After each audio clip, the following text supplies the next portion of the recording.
the delay. Once more, it would not be a proficiency bonus stream without some technical difficulties starting off this Monday evening in our continuing adventures in the realm of Chult as we travel through the Tomb of Annihilation. A couple of quick shout-outs before we jump headfirst into our recap from last week. Want to say thanks to Team MZ and all the support they give small streamers like us. If you haven't checked them out, you can find them on Twitter at Team MZ with 4 M's, or if you do a search for the hashtag Team MZ, find a lot of the small streamers like us that are just sharing their content and looking for a little bit of support. So check it out if you're a streamer like us and interested in a community that really seems to have each other's backs. Definitely take a look into it. Also, thank you to Many-Sided Dice. They make a wonderful magic item compendium for D&D5e called The Lost Artifacts of Greygast. Quite a few of our party members from here have some of those items already, and there may be more coming in the future. You never know. And the last one is our friends over at Nightshade Creations that do a lot of different D&D peripherals, I'll call them. One of them, the Dice Tray of Shame, is actually going up for raffle finally. The one that the Friday Night DM Michael has in his possession will be up for raffle on our special one-shot run by Christy Mysticwater on Friday, May 4th. So make sure if you have any interest in it, check out that. It's going to be an interesting one-shot as Christy takes her first delve into DMing here at Proficiency Bonus. And you'll get to see Michael as a player, which is always entertaining. He rolls very low as a player. When he rolls creature damage against the players, he rolls well. When he's the player, not so much.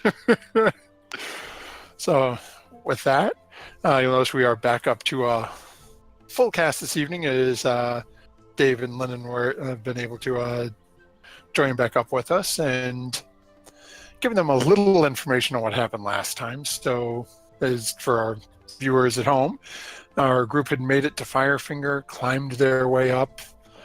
We picked up with Solana after saying, oh crap, at seeing a rather large group of Terrafolk on, I believe it was the 3rd floor you guys were on at that point. They dealt with them fairly easily and then proceeded to try to pick and choose their battles with a rather large group of them up on the top floor on the summit of Firefinger, with Melik, Quen, and Dragonbait covering the entrances on the 3rd floor. Solana, Devaney, and Azaka ended up on the summit to deal with them as Melik and Quen were taking pot shots out one of the side entrances at another one. As through some very lucky rolls, actually, Azaka, who managed to get grabbed by one of the Terrafolk and carried over 200 feet diagonally up into the air and away from Firefinger, managed to keep her grasp on this Terrafolk as it kept trying to throw her to the ground, long enough for Solana to summon her Quetzalcoatl, Freddie Mercury, I believe is his name, and managed to have it dive down underneath Azaka, who crash landed on it, taking a little bit of damage, but much to Solana and Devaney's surprise, not as much as they really expected from a fall of that height, as she had plummeted about 60 feet. Everyone met back up on the summit. The group proceeded to root around and basically loot the Terrafolk's nest. Walked out of there as Azaka managed to find her mask as the others were sort of going through some of the other chests. The group walked out of there, let me check here, with a decent amount of copper, silver, a couple of gemstones, a druid scroll of druid spell, Commune with Nature, and again, Asaka got her mask. As the group headed down to the ground, they walked about, quarter mile or so into the forest, just enough to be a little bit away from the dead bodies that were littered around the actual base of the tower itself. and proceeded to make camp for the evening.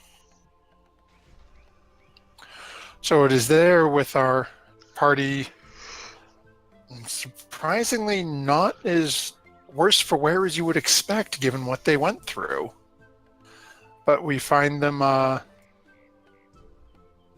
actually, Mr. Producer, if you can follow the player flag back to the map of Chult, as I forgot to mention prior, we find ourselves setting up camp for the evening as you guys come down again.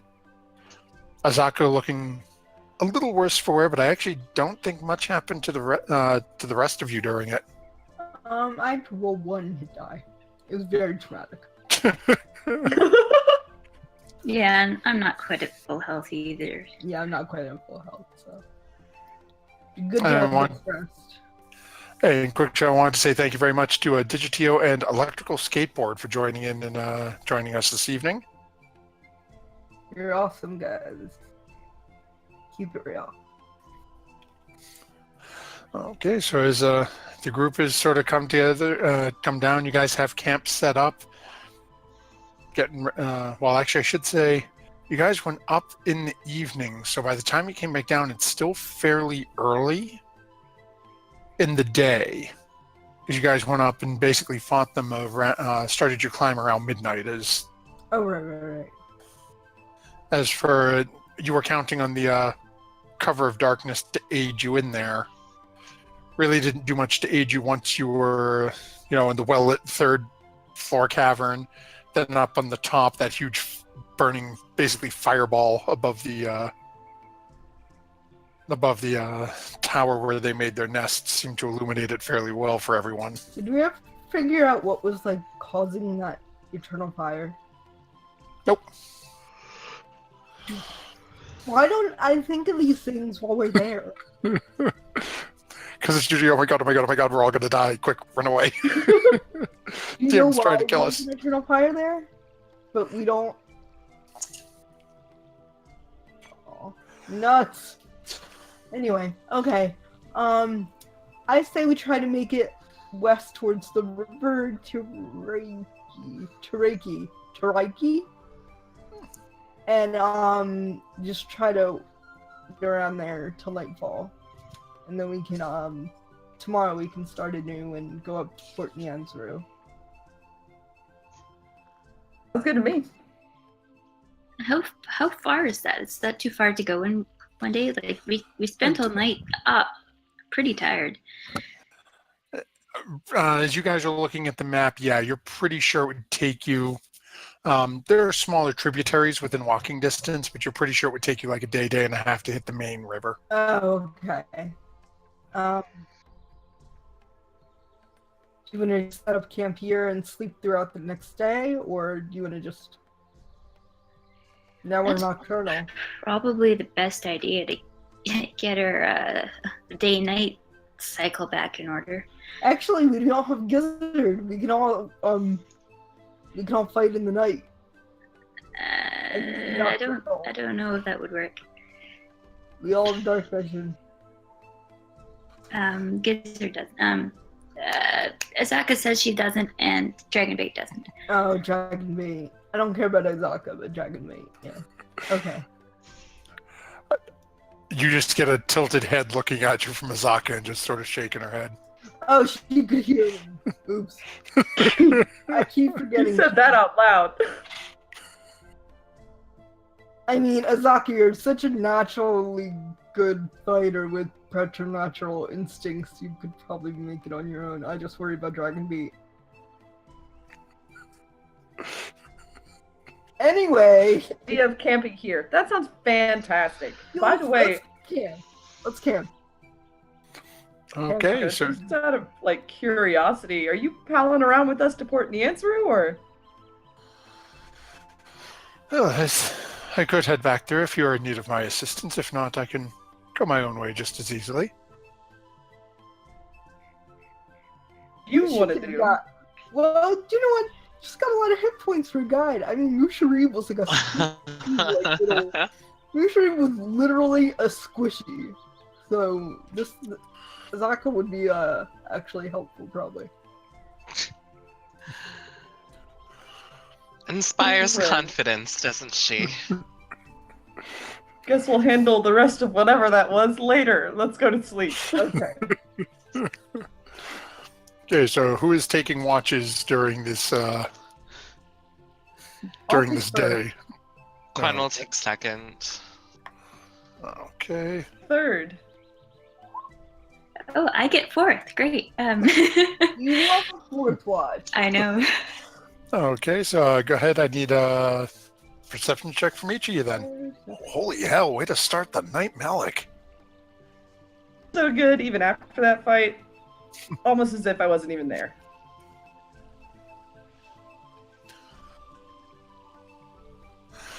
Okay, so you guys set up camp basically for the day as you come down to about noontime, so you take your 8 hours rest. The watch passes with actually no incident for any of you.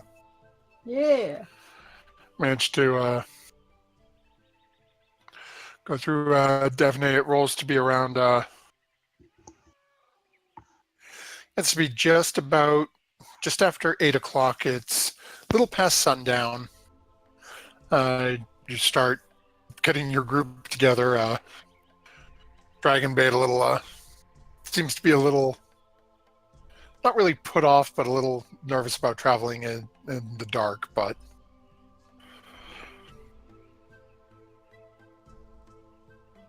So just hunker down here in the dark again, or Well, what if we travel like half a day worth of travel, like 4 hours or so, and then get a little bit of rest, and then make a short day tomorrow daytime, and slowly get back into the swing of things. Sure Dragon sounds how Bait, to I do can micro always- naps. I can always put some light on the stone for you. Dragon Bait looks at you and just gives a little nod.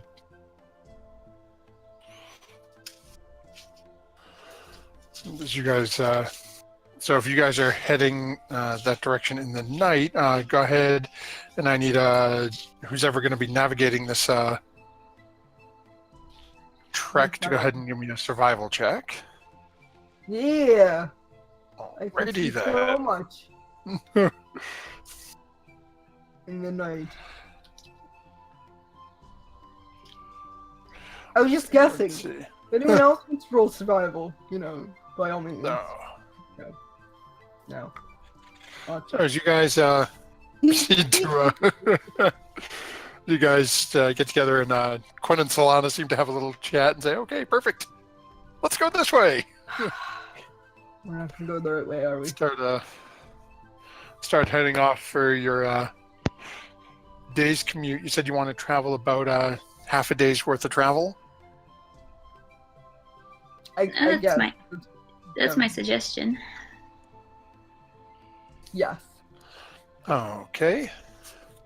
So as you guys start making your travel, so if we're doing about a half day for us, that'll put it shortly after midnight, almost 1 a.m. that you guys are looking to start hunkering down to take a little bit of a rest for the next morning to get prepped. Oh, nice. And that'll bring us So- to like 9 or something. Yeah, so you'll still be a little off, but you can make that up a little bits over time, so it won't be quite as jarring for you. Gotcha. So, as you guys proceed to go, you realize as the night starts to carry on, and 9 turns into 10, turns into 11, and so on, it gets to be about midnight, and you guys start to hear off in the distances the crack of thunder. Okay. And Hunker down and put out our rain catchers. you start, it doesn't take much long after you hear the first couple of cracks of thunder for the actual rain to start beating down. And it's a heavier storm than you guys have seen in the last probably week and a half. As you start to get things prepped, and you've got your rain catchers, so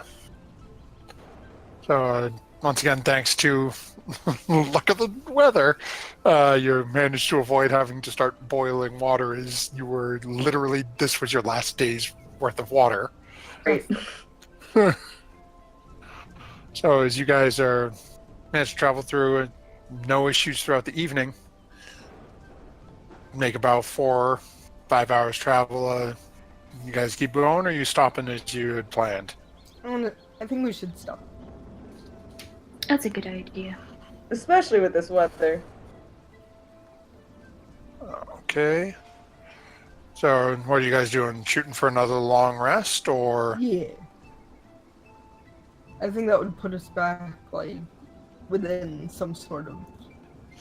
Yeah, at this point you take a long rest. You'd be actually getting up a little later than you typically would, so you wouldn't be getting up like typically when Devonay's watch is ending and first light's coming up. It's usually around like 5-6 o'clock in the morning. You get up at 5 or 6 o'clock in the morning? That's terrible. You guys stop. So far. You have it. You guys stop and make camp at 9-10 o'clock. 8 hours later, it's 5 or 6. Wow. IRL. That's terrible.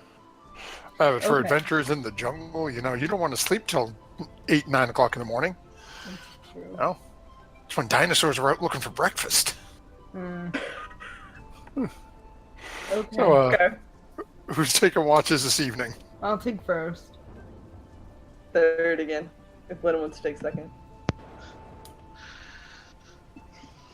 I'll take last. Okay. Quan, you want one, or you want me to give it to one of the? Quen will Got let Azaka take it this Oh. time. Actually, he's a Okay. little sleepy today. Oh, wait, just gonna stick a Zoc on the map so I can do my. Oh, wait, that's right. It's perception. The macro. And I was gonna be lazy and try to do a. But I forgot it's not survival. I want it's perception. She has a good bonus to perception. Does she? Apparently, well, good bonus, lousy roll. Okay, so let's see here. Okay, I get all that set up. Okay, that was you guys proceed to go through your watch again. It's not your most comfortable nights. Sleep is. You guys were traveling through the night, so it's rather than just one person getting a little damp and everyone else being in their tents as the downpour started, you guys were all out and walking. It's miserable getting the tent set up, getting watch situated. You guys are just drenched through to the bone. Yuck. As watches seems to go through without much of a problem. You guys wake up a little later than you're used to. It's again, sun's already up and starting to move a little higher in the sky. The day is now yours. Some point during the night, I would like to recast Find Familiar and summon Oh, a okay. Volta once again. Easy enough to do. There was those of you waking up at the end of your watch, you notice Devonay now has her somewhat familiar back with her. Avalta, I say hi, Avalta, and I pet it, and I look for a worm to give Avalta. It's a Does Volta? Avalta eat worm? It's my hawk familiar. Does Oh, Avalta eat worms, Devonay? Quen shelters Chi-Chi from Evolta's gaze underneath the collar in his robe. I say, I want an animal. That's it. When we go to Port Meander, I'm really buying a bunnycorn from a bunnycorn vendor. This is turning into we bought a zoo. I think it's a little funny that a druid would buy a bunnycorn. Well, the thing is, I need to find one that would want to go with us. Like, when we found that one, he didn't want to go with us. He had his own family. Well, They didn't want maybe I don't want to trick him to go with us. That's unethical. True. Force it. Good. Yeah, yeah. Unless once we let go into the wilds, and I would respect its wishes with that as well. Oh, Solana, you cheer me up so much. Buying up all the Ditto. bunny corns at Point Neanzer because they all don't want to go with us. One of them has to want to be let out of its cage and go on an adventure. Come on. No. You are looking for the Bilbo Baggins of bunny corns. This is Yeah, wonderful. pretty much. He will eventually. Okay, so who is leading this venture to get you back to the city? Alright, hopefully I'll roll better. Yeah! Oh, Oh, okay. Don't know where we are though. Not at the moment, you don't. Bummer. So as you guys continue along your path for the day, you get the canoe back into your into the tributary, heading back towards River Tariki. Solana taking the helm. How would the rest of you be situated in the canoe during this trip? So Quen will be sitting next to Solana and we'll be having discussions about labor and capital and about the possession of bodies thereof, especially in relation to bunny corns and familiars. Well, you already have one, so what do you think about it? Well, Chi-Chi here really likes being around me. I don't know what it is. It must be all the candy corn that I feed him and sparkle bits in my pockets. So there's. Wait, you got candy corn? Well, I can make one.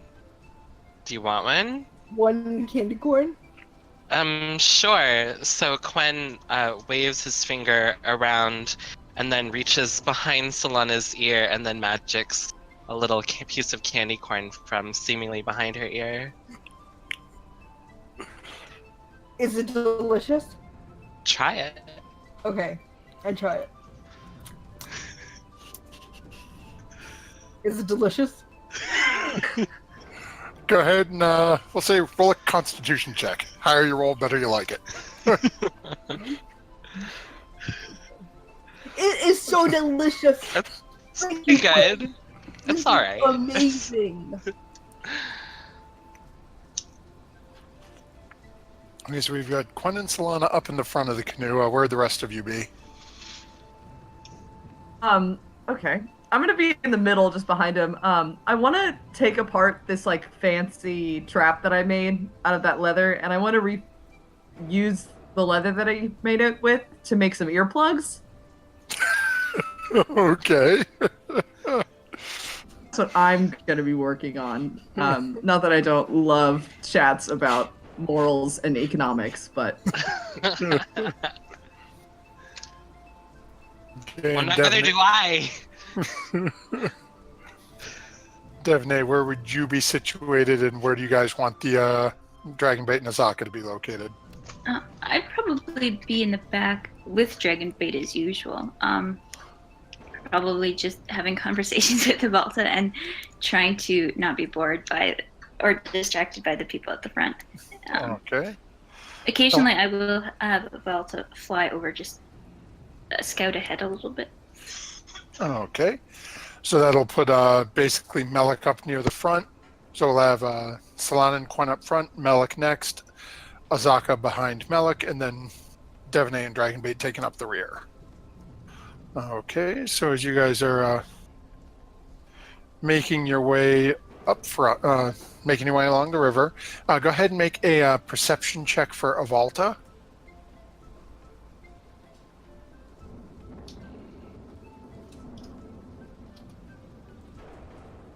Okay.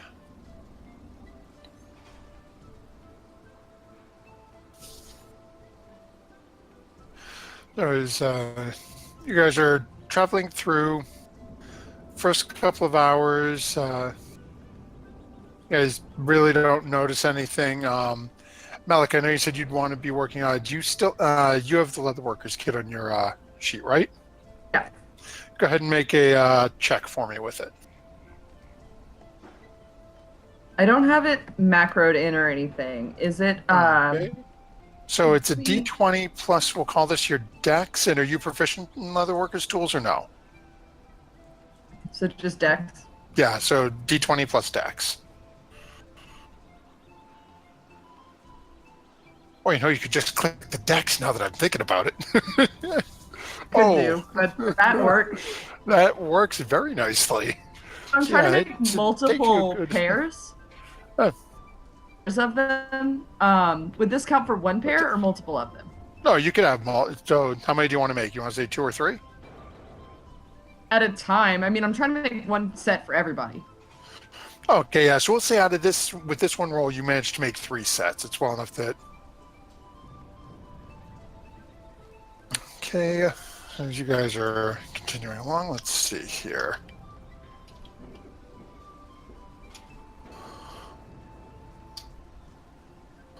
Oh, okay. So, Azaka notices something in the water as No. you guys are traveling along.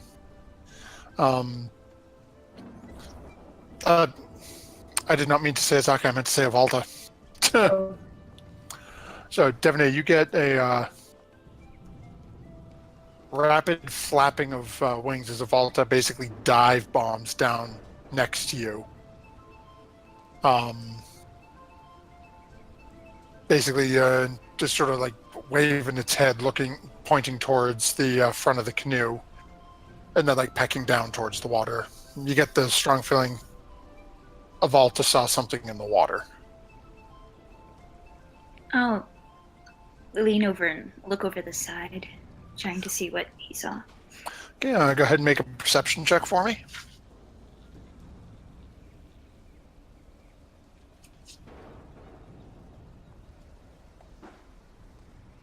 It's mighty murky water. You really can't see anything.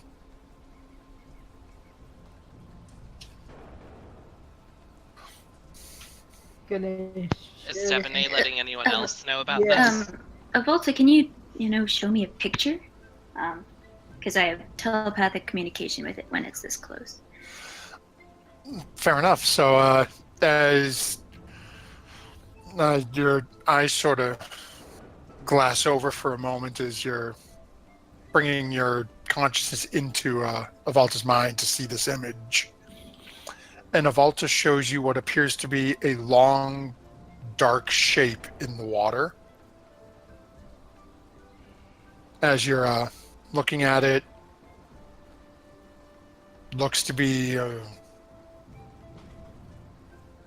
easily, you'd guess, probably 20, 25 feet. Ooh. But all it is a darker shade in the river. Okay. So, Well- I'll disconnect and say, guys, Avalta just saw and was telling me about this dark shape in the water. It's pretty long. I'm not sure what it is. You don't know if it's alive or not? It probably is alive. Just Not a I'm really assuming. long treasure chest? I don't think treasure chest looks like that. Darn. Keep an eye out. Be careful. Do you want me Where to you put your summon Bob paddles? Dylan or become a reef shark, or do you want me to just keep an eye out? Remember throat leeches. Yeah, but I don't like them. But if they save the party, I mean, we survived that alligator attack, so do you want me to summon Bob Dylan to go like in front of us though, or do you think we're okay? it's hard to say. Don't really know what it is, and I can't see it. in the water right now. Just looking over the side. Okay. Can any of you? We can all give it a dang shot. Matthew, since I'm in the... Oh, okay, I was gonna say since I was in front, but can we... So anyone who wants to make a perception check is more than welcome to. Okay. Melik, you don't see anything. Yeah. Quen and Solana, you both see exactly what Okay, well, what Devaney described Avalta seeing. okay. Just probably about 40, 50 feet in front of you. A large, long, dark, shadowy something underneath the water. And again, it's hard to gauge whether it's coming towards you as you're in a canoe moving towards it. So you notice you are getting closer to it. Shall we not go over it and pull over the canoe and let it pass? Because I don't want it to capsize the canoe if it gets, scared of it. Well, if we're I'm gonna into do that. that, we better do that quick because we seem to be getting closer. Okay, let's paddle to Over. the side and not go over this massive thing. To the side. Okay, so you guys are basically going to try to swerve around it. Yeah, because I think that if we go over it, it'll be scared and capsize us. Maybe do a little portage. I don't know what that word means. It means Oh. bring Yeah. your canoe on land and go between two bodies of water. But in this case, it's just go on land and go around and get back in the water after. Okay. See, that wasn't just an Ashland moment. That was a Massage. Yeah, let's do Maybe it. it's a Canadian thing. I don't know. I'm going to say yeah, just to say yeah. Because why not blame Canada? Blame Canada. Okay. So what's the plan? Are you just moving over in the water? Or are you jumping out and, No, I want to Not jumping out. Oh, we aren't jumping out. I mean, we're gonna steer the boat over there and then get out, but not jump into the water. yeah. Fair enough. Okay. Okay, so you guys pull the canoe over. You guys drag it onto shore, pick it up, and start walking. Go ahead and make a perception check for me.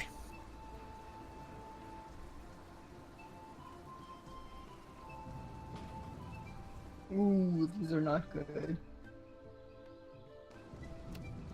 That was fine. Okay. So, It's a thing. Melik, Quinn, tell us what it is.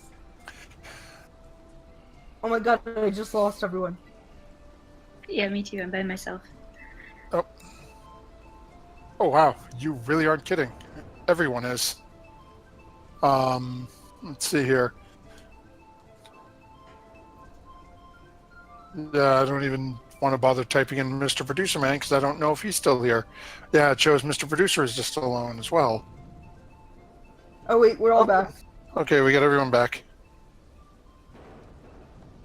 It's Sort of. happening. No one's moving. I want to reconnect. Everybody but Lennon. Okay. Oh, there he is. Oh, there we go.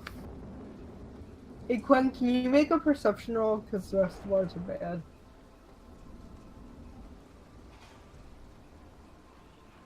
Oh. Okay, so Melik, you are the only one who notices as you guys manage to get the canoe hopped up onto the shore and start running that short distance with it, that shadow has started to turn In what direction? Yeah, it's towards fine. the group of you. Okay, guys. It's not quick, but it definitely, as you're looking at it, again, it's about 20, 25 feet long, and you're watching the end that was closest to the canoe as you guys are now out. You're safely on land. You've got the canoe up, and as everyone's picking up and everyone's looking around, your eye gets caught, Malik, as you watch as that front piece slowly turns towards the shore and towards you and towards the group of you. Yeah, okay. Y'all, I think this thing it's not fast, but it's got a purpose, and it is us. I don't know what it is yet, but we should probably put the boat down and just get ready for whatever it maybe is. It's nice. I don't think so, Nice. Solana. Yeah, I agree, Mike. Let's put the boat down and Yeah, let's put dig at our weapons, just in case. just in case. Okay. Christy, I'm so sorry, but you shoot things and bite things. I'm such a more diplomatic. Oh, for those viewers who haven't checked out our Friday game, Christy is one of our cast members in that game, and she plays a druid who likes to bite first and ask questions later. Yeah. And then Like, yell at let's the gnomes keep for doing the same thing. yeah. Just saying. So as you guys get the boat situated, how are you planning to prepare for this, whatever it is? Did it see all of us? Like, can we hide behind trees now? I'm gonna hide behind a tree. You can certainly try. You haven't seen it, so you don't know what it's seen. Let's move the canoe farther up the bank so that we're not going to run into it while we're doing our thing. That's a good idea. So we move the canoe. And I also have Mask of the Wild. Okay. So you guys get the canoe moved up. You're again, Malik, as you're the only one who really noticed it turning. You're guessing you've probably got somewhere between 5 and 10 seconds before this thing's going to be at the line of the shore. Remind you, this is after you've moved the canoe up a little way, so you've got a little bit of time left. You basically got one action you can prep. So, Solana, you said you wanted to hide? So go ahead and give me a stealth check. Okay. Good to know. Devaney, what would you be doing? After the canoe is put down, I'll back up sort of beside it so that I have some room in front of me and whatever that is in the water. Okay, how far up would you have put the canoe? 10, 15 feet? And I'd say 15, 20 feet, depending on how soon the trees start. Okay, we'll say you managed to get it put back there 20 feet. We'll give you a little extra. Okay. Malik and Quen, what would you two be?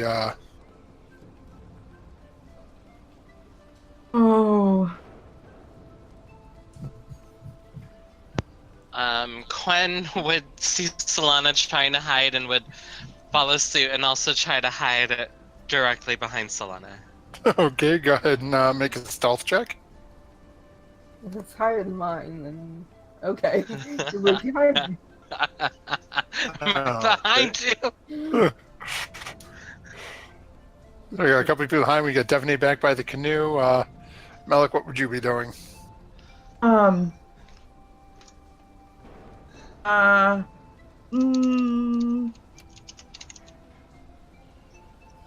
also stealth. Why not? Okay, go ahead and make a stealth check. Had I known this, I would have cast without a trace, but we should probably talk this over sometime. Okay. Like next time over meeting. And Devaney, we're going to leave. Dragonbait and Azaka will have standing out and proud with you in the back near the canoe. Is Azaka's not so much the hiding type. No. The three of you go hide, triple stack behind a tree. I mean, not really, that's... Oh wait, compared to them, yeah, we're squishy. And we have Devaney, Dragonbait, and Azaka standing just in front of the canoe in plain open view. A couple of somewhat tense seconds go by as slowly you see a large green and yellow scaled head approach out of the water. Is it friendly? Do I recognize it? As someone learned in the arcane knowledge. Do I recognize this beast? You can make a nature check. I'll make a nature Nothing. Yeah, nothing about it screams magical at you. We'll see.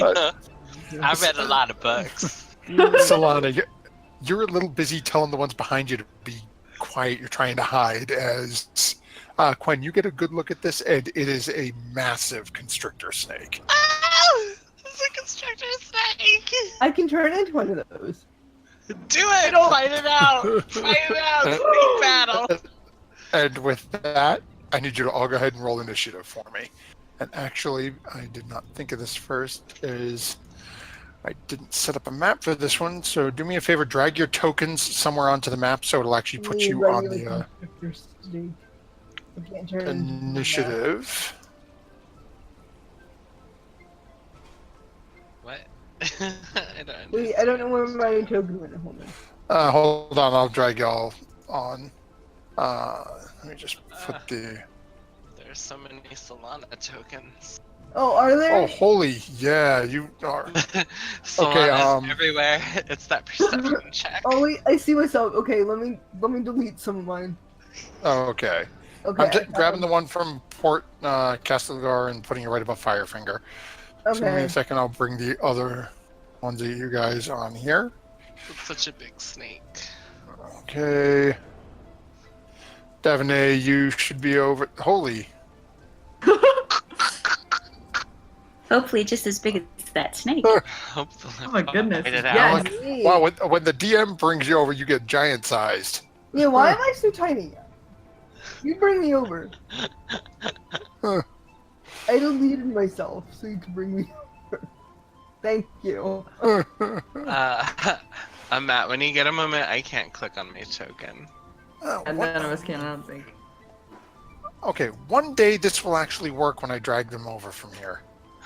Represents... Okay, got Hey. it. Okay, so you're all set. Look Come at on. me. I'm on it. You can do that thing. Come on, roll 20. Show me some love. Please keep in mind, apparently your stats are not up to date on these tokens. Oh, okay. Because I am looking at Devonay, who apparently has 12 health according to this one. Oh. That's not good. That is unfortunate. 'Cause I do not. It's entertaining. That constrictor snake can do 12 damage to you. Ooh, Solana's only got a 10. I click on Quen, but I can't click on me. Because you had access to, you were helping out in rolling Quinn's Oh, attacks okay, from last yeah. week. And due to the technical difficulties we were facing, I hadn't taken that away yet. Okay, come on. Yeah, look at this roll. And we have... There we go. So, Dave, you should now have yours now, too. Right. Yeah. Health is 9.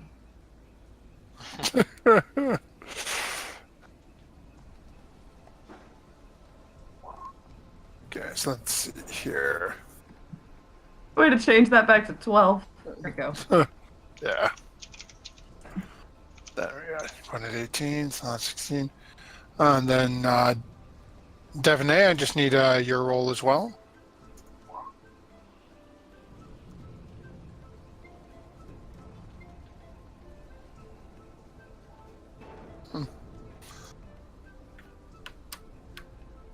Ooh. And how would I do Avalta's initiative? For this one, I'll say just we'll have her Avalta go on your. Oh shoot! I forgot the other two idiots. You're so nice to them. You know.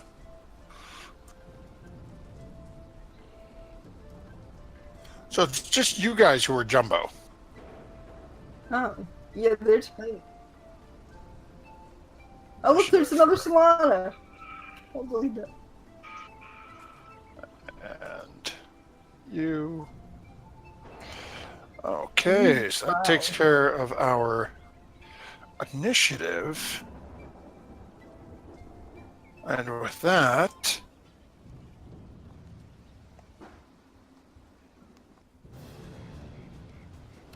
we find ourselves starting with Devonay as you see this rather large constrictor snake has started to make its appearance out of the water. It's just about 20 feet from where you are.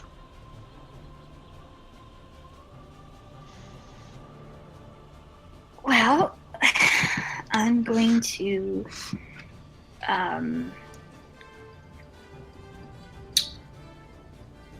shoot a firebolt at it. Okay. Go ahead and make your attack roll.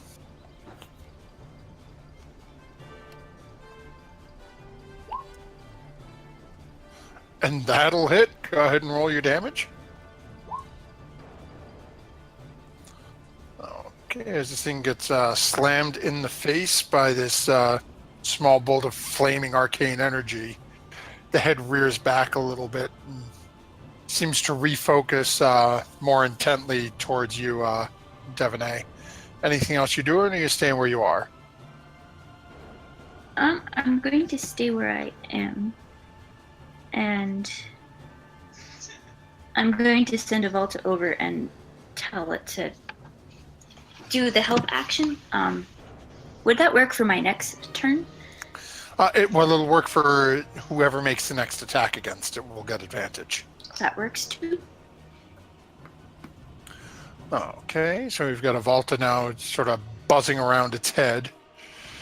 And that'll bring us over to Quen, who is currently trying to hide behind Solana. So Quen, while not letting a hair fall out of place while hiding behind Solana, is going to cast Magic Missile at the foul snake beast at Beautiful. level 3. And Ooh. we'll just bam pow. Okay, so that'll definitely hit. As you basically fire off these magical bolts, just one right after another, slamming into the side of this thing's head, as it's now turning its head after recoiling from this attack and sort of turns its head towards where the attack came from. Ah! The thing is definitely taking some shots at this point. And this will bring us over. Anything else you're doing? Are you staying where you are, or? And then shit. That's it for now. Okay. Yeah. That'll bring us over to Solana, who is currently hidden behind a tree. Do you know that I can like use the storm and make it mine? That's so cool. The call lightning. That is so awesome. Alright, I'm gonna take control of the storm. Do it. Do it. Do Okay. it. Do it. And then it has to make a dex saving throw. Storm? Okay. That is a 13. Something tells me that's not going to be good enough. Does not make it. Okay. So let me see. This is gonna be call lightning level 3. But Wow, that's a rough roll. I get another D10 because it's outside and I have control of the storm. All right, then, so go ahead and roll 1d10 for me. Yeah, I don't know how to do that in the thing, so I'm just Slash roll. What? There you go. Okay, Very nice. 17. A little better. But it is still on its feet. It doesn't have feet. Ooh. But I feel like a badass. I'm like, ooh, I can control the storm, and it goes. So as you watch as this massive bolt strikes down between the tree branches, and you notice a couple of branches fall down from the canopy, opening up, and the rain's pouring through in that spot a little heavier as the ground is now singed, and what little bits of the grass were potentially not soaked down, starting to burn and smolder just a little bit. As this brings us up to Azaka, who is going to run up and make 2 scimitar attacks on this thing.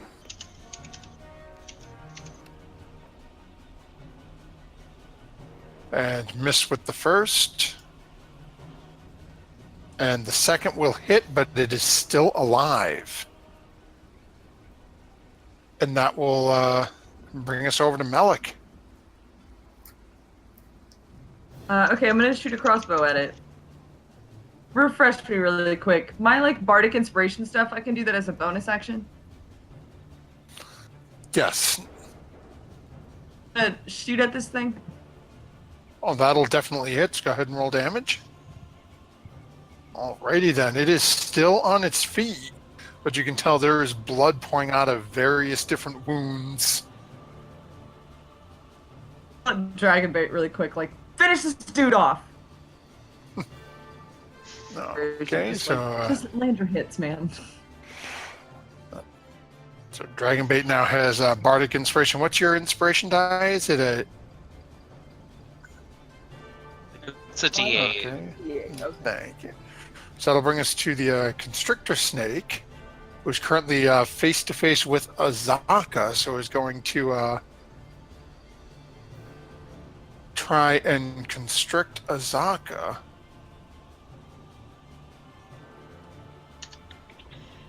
And that is going to hit. So Azaka takes some damage and is now grappled by this snake.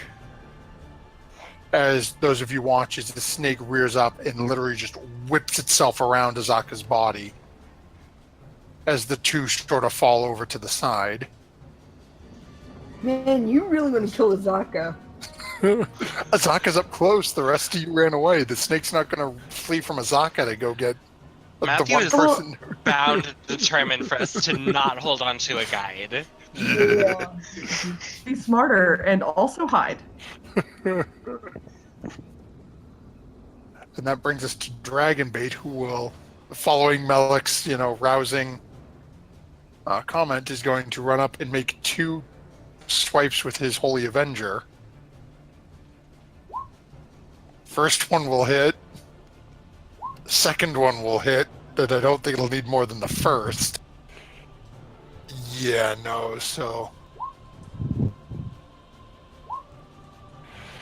Yeah, thanks to Melik's inspiration, Dragonbait comes over and just carves down the length of Azaka's body and manages to split It's true, Literally. he does wander dead. right across the snake's body and splits it, leaving Azaka completely unharmed. But you now have about 3 or 4 large pieces of snake that have been cut into smaller carryable chunks. Yay! You think you're And with that, you guys are out of initiative. Whoa! That was a scary snake, you guys. I was like, dragon bait. Saka, thanks so much. You almost died again.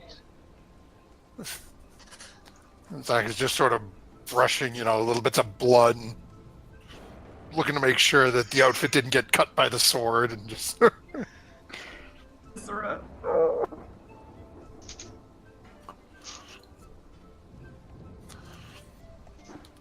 You guys managed to get everything back into the canoe back in the water and heading along. Yep. Just doing that thing.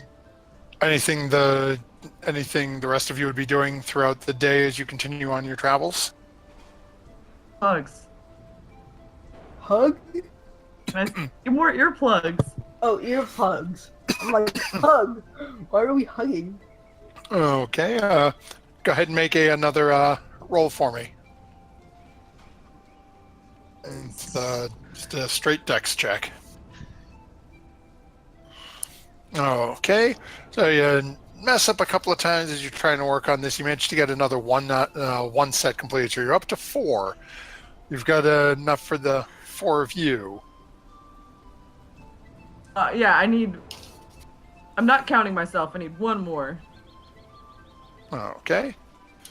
If you want, you can make one more check, as you'll have one more chunk of time that you'll be traveling throughout the day before the end of the before you come to camp. As you guys are continuing along your path, and as you go for that last time going through the leather, you actually managed to get 2 more sets. Actually, you rolled the same, so it's 3 more sets. You end up with a total of 7 sets of earplugs for the day's Sick. work. So it's, what are you gonna use this for? So that I can actually use my frickin' magic fiddle without all the ramifications. Mmm. Can I have some? I agree. Give everybody a pair so that when the fight starts, y'all can put them in, and then I can make everybody else stop moving. Yes. You Good the idea.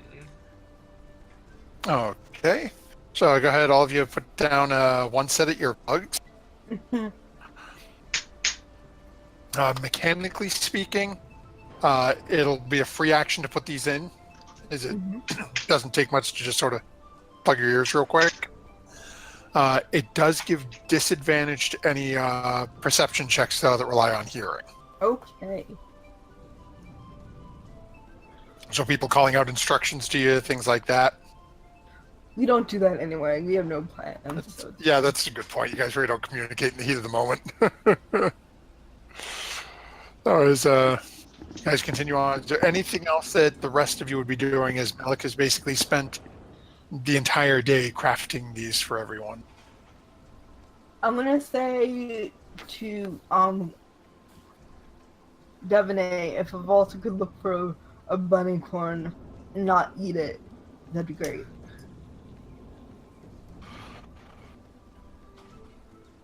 I'm sure he could keep an eye out while he's out scouting. Okay, great. That's all.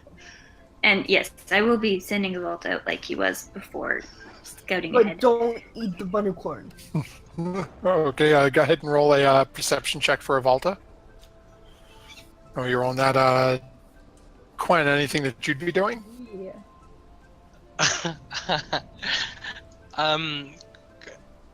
Quinn just totally like hallucinated a little bit. He's just gonna hang around Malik. Oh. Wait. Are you on shrooms? No. Good.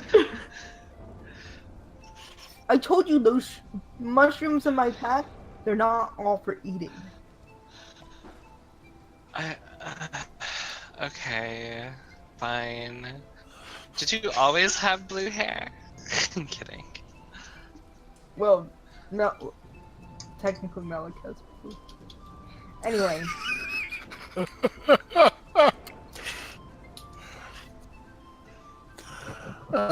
Devaney, do me a favor. Go ahead and roll a D100 for me. Oh no. It's never good. This is never good. Okay. As you guys continue along your path, Avalta going out and sort of making loops, and I'm assuming, Devaney, you want Avalta to stay within communication range? 100 feet or so. Yeah. So, as Avalta is roaming around, as you guys are continuing along the river, you guys merge into the to a larger river. You think you guys have finally made it to the river Tariki. Continuing along your path north, you manage to travel through without any seeming incident for the remainder of the day. Sun starts to creep down in the sky. getting near about the time you typically would make camp. What's your group want to do? Keep pushing through, make camp? What's Nope. your plans? Maybe camp. Camp is the place for me. Okay. As you guys pull over, start making camp on the side of the road, side of the river. You manage to find yourselves, after getting routed a little sideways, you have found yourselves Yay! over here and heading on the along the main river back north towards your destination of Port Nyanzaru. So who is taking watches for this evening, or is anyone taking watches? No one's taking watch. I will take. Alrighty then, no watch. No watch. Devin will take last watch. Oh, Take Quinn will second. take third. I'm not taking first. There will be no first watch. That's what the group wants. Dragon bait, Azaka. One of you take first watch. What's with these crits? Holy mother of mercy. Okay. You ruined it, Devin. Sorry. I could have used my nat 20, but I didn't think it was worth it. That's- Okay, let's see here. Where's her? Come on. Oh, that's right. She's a +5. I'll just have Zaka do it because she has the best bonus out of the two of them. And again, she rolls a 3. So, Zaka, you can just go off and do your own thing. Like,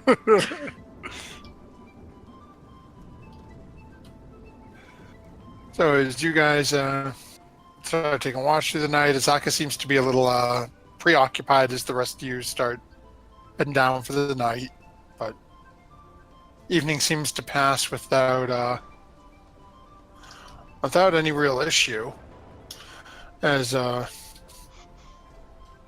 Devonay, you wake up, take fourth watch, and once more, as you're accustomed to, start watching the sun come up overwards.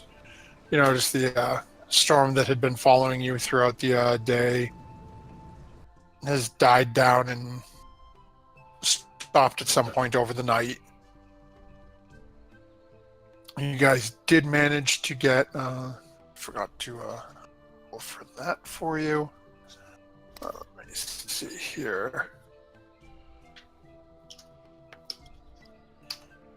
Okay, well, you managed to get a couple of gallons of water. So you've got enough water for about another day and a half's travel before you'll have to worry about starting to boil water again. As everyone comes to consciousness, you get your morning repast ready. The day is yours.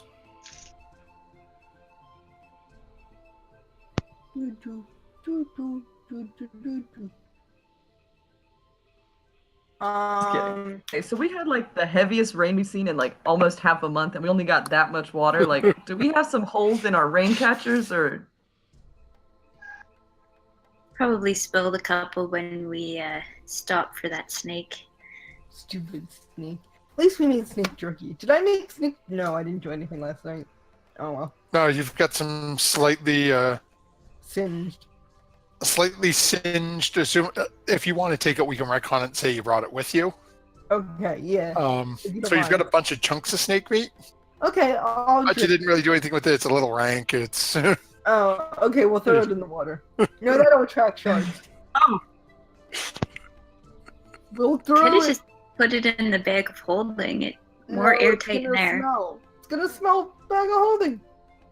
I'm not sure how that's how it works. Let's not retcon it and just say we left it there. okay. So after Dragonbait's neat butchering job, you guys left everything there. Oh wait, he butchered it? I wasn't even. Well, he basically the snake wrapped around. So picture it like a spring wrapped around Azaka. Oh. Dragonbait cut it down. Basically, if this is it wrapped around Azaka, he sliced it like this. Oh, that was. So you had the coils basically break apart so Azaka could get out. Well, now that you explain the physics of it, that's really gross. But Because science. yeah, science is disgusting. All right, back in the boat. Back in the boat. Back in the Okay. boat. Oh, Get back in the boat. So who is steering us on this lovely journey home? Well, survival, but the druid. not I. Only druid. What if I wanted to be doing things? Like, what? Well, you can have, if you want, I can have one of the other two do it. No, they're really bad at it. Fine. Alrighty then. So as you guys are continuing along your path. I'm gonna ask Mello to make me a pirate-looking hat, since I'm navigating so often with his leather kit. Okay. I'll get some cool. I'll go to the Fantasy Joanne's when we get to Port Nianzaru and get some. No, you've got leather. Make a leather hat for me, and make it like a pirate Hey. hat. My back left. Fine. Do you have like fabric? Do you want to make me a pirate, like, bandana? Fantasy Joanne's when we get to the city. Promise. Okay. Okay, so you guys start continuing on your path. And start going through. First couple of hours passes without much of incidents. As you're traveling along the river. And all of a sudden you start hearing rapid footfalls. Human or animal? Go ahead and make a nature check.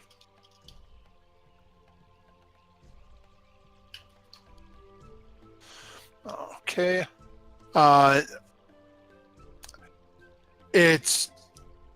You're not sure what it is, but the way it's running, it sounds like it's multiple creatures, and it doesn't seem. It almost sounds stampede-ish. Ooh. Another corsage. It's No, I don't think we should. portage. I think that we should veer. I think you're right. We should corsage veer towards the opposite type. Is this sound like coming? Is it ahead of us?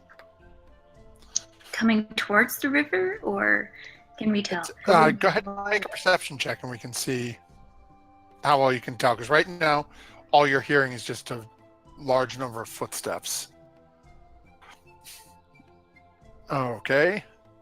Solana, with that check, because you're stopping and listening, and everyone in the entire boat seems to hush down and quiet for a couple of seconds, you can tell it is 5 creatures running along the bank of the river.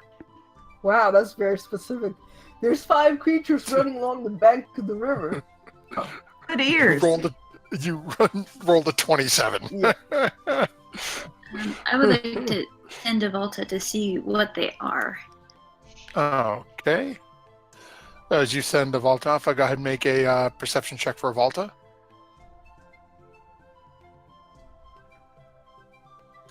Okay, so you've given a Volta a pretty good check, so it's not a high difficulty for him to locate them. And you guys have seen these creatures before. And Devon, I'm assuming you would be looking through a Volta's eyes where you've sent him out to look for this? Well, how far away would he be? Less than 100 feet? Well, you can communicate telepathically for 100 feet. If you send your senses into a Volta, doesn't seem to, you would have to do that while you can communicate, but there doesn't seem to be a range on that. Hmm. The spell doesn't I know- specify, I so know I can communicate telepathically within 100 feet, and then as an action, I can see through its eyes and hear what it hears. So there are two different right. So things. Right. So as an action, you can send your consciousness basically into the bird. Devaney goes sort of zombie. And then your senses are, Vault is in control. You're just a passenger along for the ride. Right. So the way, and I'm stealing directly from Mercer on this one because none of the books I've seen are clear on it. The way Mercer has ruled it in his game is you can utilize that action within the 100 feet. But if you send him to go 300 feet out, if your senses are already in there, you're still in there. You're still seeing everything. Okay. Well, I would just ask Revolta to send me back telepathic, like images and things like that. What he sees. Okay. I don't need to see it firsthand. So as Vault goes out about, again, out to the maximum just within that telepathic range. Don't know how those two words go together, but that's besides the point. You all of a sudden start getting flashes back mentally, and you've seen these creatures before at Camp Righteous. It looks to be a group of axe beaks. Oh, axe beaks. Those old things. So yes, I will relay this to the party. Seems to be a group of axe beaks running alongside us on the bank. What do we want to do about it? Do you want to kill them? Let's blow it up. Okay. Maybe that's Are not we a good running idea from right something? now, Quen. Maybe in a little bit. With my perception check, would I know if they were running from something? You can tell they're stampeding, but you're not picking anything up in the immediate area. Okay. There's nothing within your range that even with that check. It's possible they could be running from something further away, Okay. but nothing's nothing's barking at their ankles, so to speak. Okay. Like no giant T-Rex right behind them. Okay. No, nothing right behind them. Okay. So we can kill them and have axe beak meat because we missed out on the bow constrictor. I don't really know. Kizzer will be so disappointed. I know. Or we could leave them be because I don't know. Well, I could What? just have a vault to keep tabs on them, and then we could just keep going. But can axe beaks fly? Can they fly over and like kill us from the boat? Oh, they are a flightless bird. Oh, they are flightless birds. Okay. They're like ostriches. I mean, like axe beaks, because we don't know what ostriches are. How far away from that side, like that bank? Like, I am reading that they have strong legs. Might they be able to jump? You can make a nature check if you'd like. Skill of mine. Aren't you jack of all trades, though? Yeah. It's definitely a skill of mine. You killed it. I am so glad this is happening here, not during combat. You would be one-shotting so many things right now. I know. They do have strong legs, but they're not really known for taking one-off leaps like that. They prefer to attack en masse when they can surround and have the upper hand. Guys, I don't think they're going to be a threat. Let's just keep going. We'll just wave when we go by. They'll be fine. Okay. As you guys continue along your path, and eventually about not even 3 minutes later, you guys see 5 very quickly running axe beaks come flying past you, literally running towards you and then right past along the shore to your left. Not even paying mind to you in the canoe. Right behind him is Wile E. Coyote, and it's just like... He's got the rocket skates on, hunched over. Devaney, can you send a Volta behind us? Yeah, he could go anywhere, pretty much. Maybe behind us, so we see.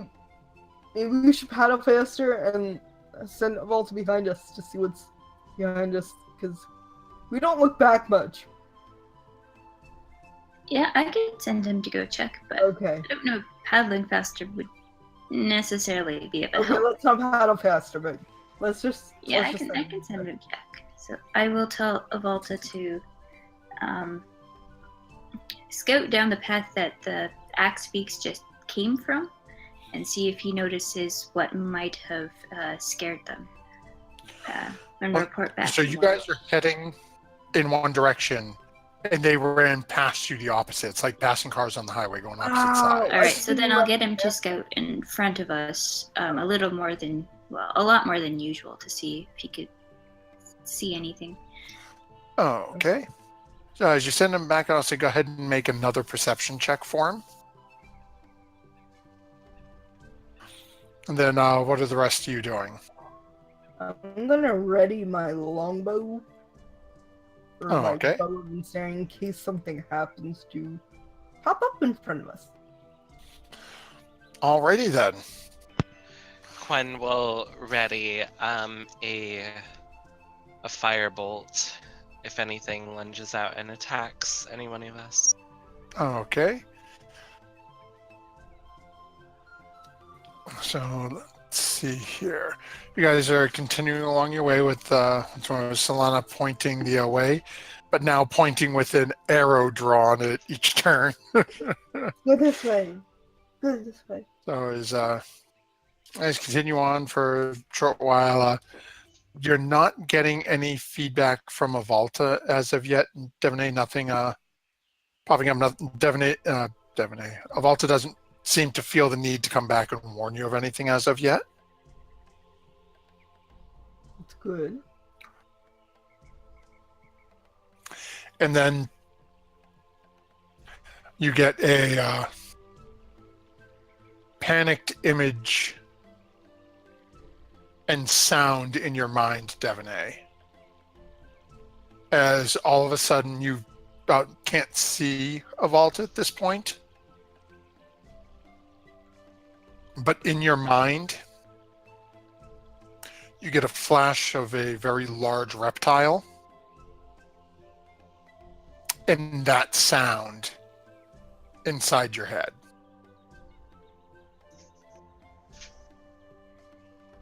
Okay. So something big. Something big and something loud. So you're gonna relay this, or? Yeah, so after concentrating on what I am hearing and seeing,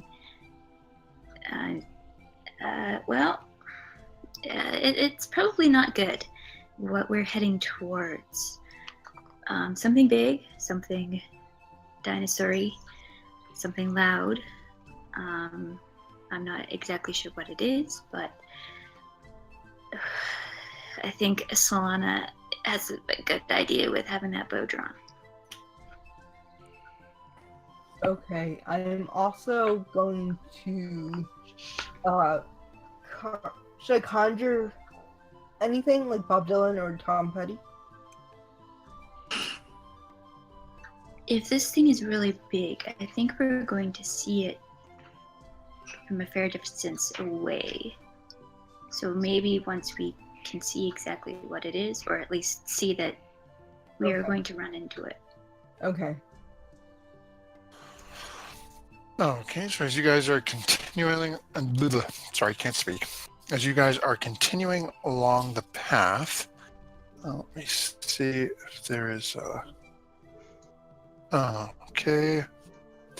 Do me a favor, Devanay, where it is Avalta that noticed this, go ahead and roll a D100 for me.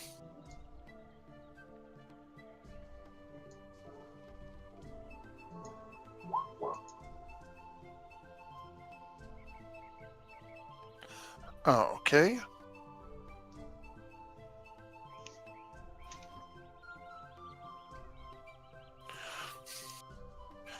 So let's see here. That is good enough.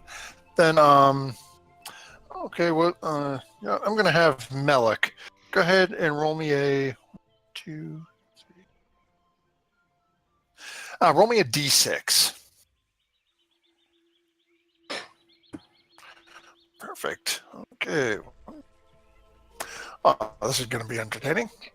So as you guys are continuing along, and as you're getting closer now, the entire group is starting to hear noises, trees cracking. Alright. Every, minute or two. That same loud, echoing sound from How up in fast front does of the you. canoe? Hmm? How fast does the canoe go? It's realistically not that fast. Okay. And the river we're on Okay. isn't very fast either. Yeah, the rivers are not exactly screaming portals of speed. Okay. Okay, so give me just a moment here so I can grab what you guys are gonna see. Oh yeah. Okay. What do you want, Tom Petty or Bob Dylan? Which one's Tom Petty? Tom Petty is the Allosaurus that can be on land. I wonder how deep I'm this feeling. water is. Bob Dylan's the water, that can swim 40 feet, but can also be on land, but just 20 feet on land. 20 feet. Maybe it looks deep enough. Or Freddie Mercury is the kind of cold soul that can fly.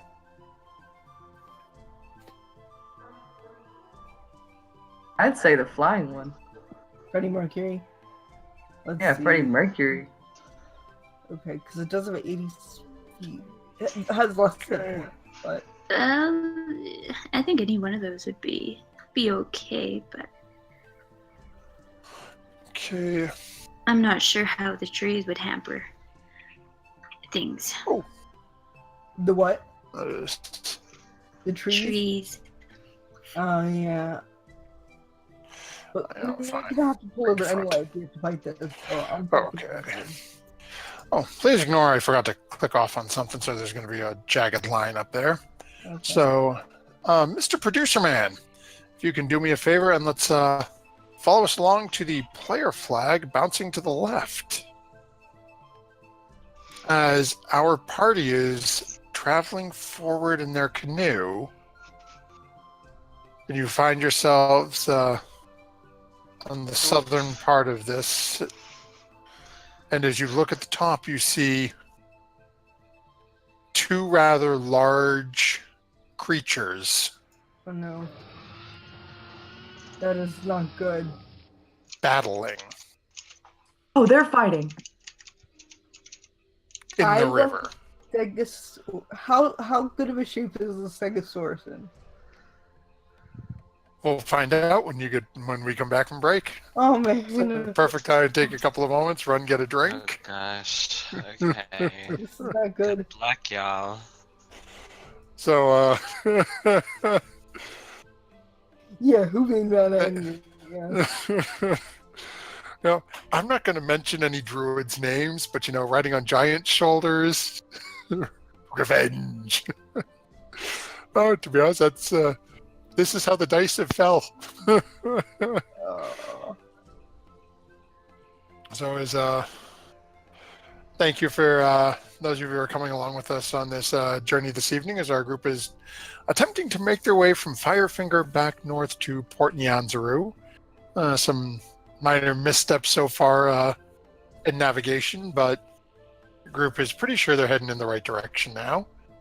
And as they've been traveling ever northward, they have now found a Tyrannosaurus who is currently involved in a rather, well, what sounds to be a very severe battle with the Stegosaurus. When we get back from break, our party's going to find out exactly what's going on with the battle and see what they want to do with it. Thank you very much. We'll be back in about 5-6 minutes, something like that, as we run, grab drinks and whatnot. Thank you again for joining us tonight. And Mr. Producer, can you bring us on over to break?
Oh, welcome back, everyone. Thank you for hanging out with us this evening. Want to say thank you to everyone who's been joining along with us, specifically 20 sides to every story.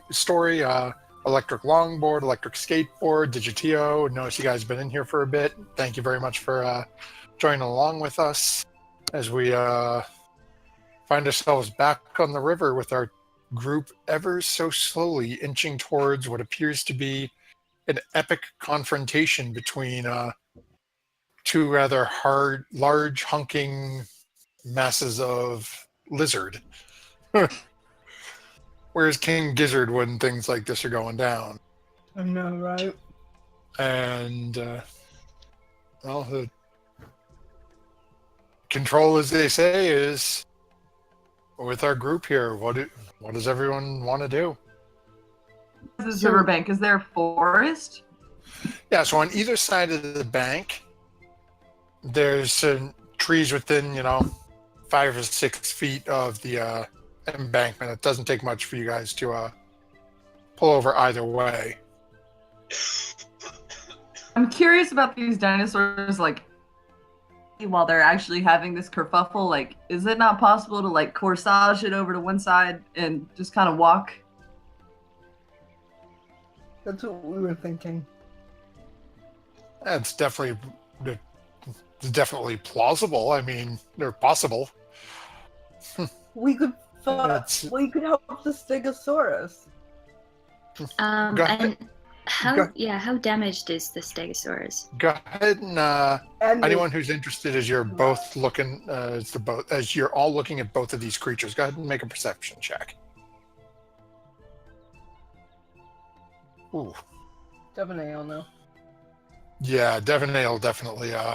Which is funny because Devaney's in the back of the boat. Yeah. So as you guys are looking at it, Solana, you're really not sure. You're seeing blood and bits missing on both of them. Devaney, as you're looking at it, you can tell that comparatively, it looks like the T-Rex has taken a bit more of a beating. Ooh, let's fight it! Come on, I'm gonna summon Freddy Mercury and we can help save the Stegosaurus. I say to myself until Devaney tells me what it looks like. Well, you just see them both injured. Okay. So you can tell they're both injured, but you have no idea, one's bleeding out of this shoulder, one's bleeding out of this neck. It's like... So they're both, they're both fairly injured, but T-Rex just happens to be a little bit more. Yeah, they're both injured, but T-Rex looks like he's taken more of a beating. You guys up for a fight? I always am. Why, though? Malik? These two giant lizards, like... Because they look like they're both close to death. Well, if you think it's wiser, we could always try to go around, but these, from what I saw before when we managed to skirt around, they move pretty quickly. I don't want to be caught on land with one of these. Alright, I mean, hey, y'all want to do it? Personally, How do I'm not into finding trouble, but... Same way you were trying your own token. I can bring that. Okay. But before that I'm happens, just gonna stop I him need over you- on the sheet. get him over. Meantime, I need you all to... Okay, that's Bob Dylan. Yeah, That Bob, being said, are we pulling the canoe over, or are we just staying in the canoe? 'Cause I'd rather pull over to the bank that doesn't have a T-Rex on it. Okay. Yeah, let's just pull over real quick. Okay, so we will pull over. We'll just set you guys like right over here. Okay. And then, Man, ahead. Bob Dylan's small compared to them. actually, what size is...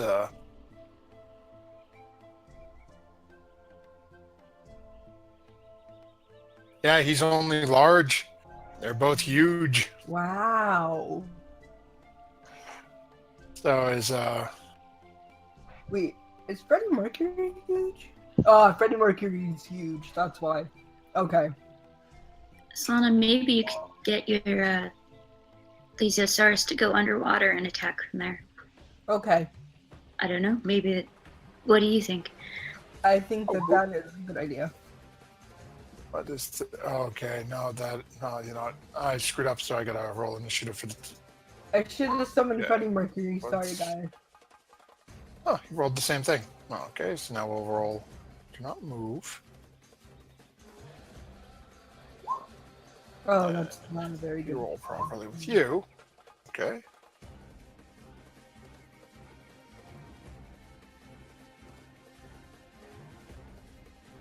Actually, Oops. My token says I have 80 hit points. Nice. I don't have 80 hit points, but I don't know why. uh, give up on these bloody tokens.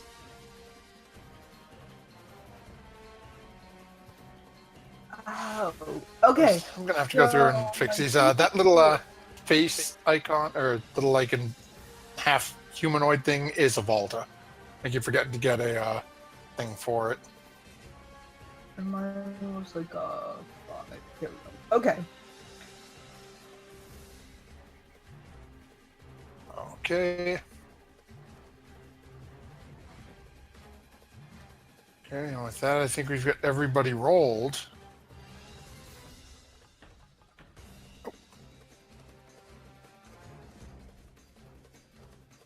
All right, Bob Dylan. How deep is the water? Hold on, give me a second. A Volta did not show up on the Okay. thing at first. There we go. Okay. So the water is about maybe 6.5, 7 feet deep at this point. Oh, so he couldn't like swim and be stuck. He'd be able to swim, but he's not going to be able to like dive under and then pop up. Okay, I'll just have him swim over. Fine. How does it work with these squares then? Like, how far would he be? Each one is 5 feet. So he could get over here. So 40 it's, feet. Yep. You want him to do that, guys? Yeah, go for it. You buffer for He's us? your Bob Dylan. Yeah, and everybody with ranged attacks we could just stay over here and shoot from afar. Okay. And he's actually within feet because he's gonna reach attack. So he's actually within 10 feet. oh, okay. Yep. So he's within reach, so he can definitely take a.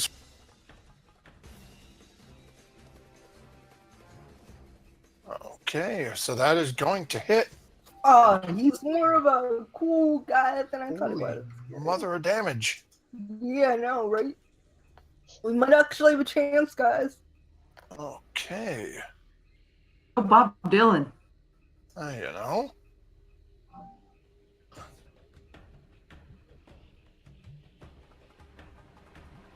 Okay, so that definitely is Bob Dylan swims over, reaches out, and clamps down on this T-Rex. Immediately, the head whips to the side, and all you hear is that screech, and I love you, Bob Dylan. I'm sorry. that brings us over to Quen. Okay, so having Bob Dylan there complicates my plans. Or just minorly. Or majorly, depending on how you're feeling, Solana. DM knows. So, let's... Fireball has like 25 radius, if I recall correctly. Oh, good. Okay, so I'm just gonna center my Fireball... here, so it won't get whatever his name is. Or the Stegosaurus. Don't hurt the Stegosaurus. Just the what? This thing, don't hurt the Stegosaurus. Don't hurt the Stegosaurus. No, the Stegosaurus is our friend. All right. Sure. You're the boss, applesauce. Okay. Magic missile on that T-Rexosaur. Okay. Nice. Okay, so once more you all watch as Quinn has these magical darts again flying in rapid pace out and slamming into the side of this creature that is just at this point sort of literally just reacting as the head rears back and it sort of flails around. It is definitely looking worse for wear. Okay. That's my turn. Oh, okay. Actually, I'm gonna move on to land. I'm gonna move Quinn Okay, just beautiful. right here onto land.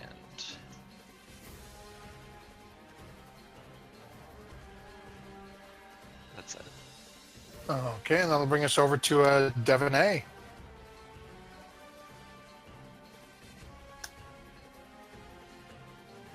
Well,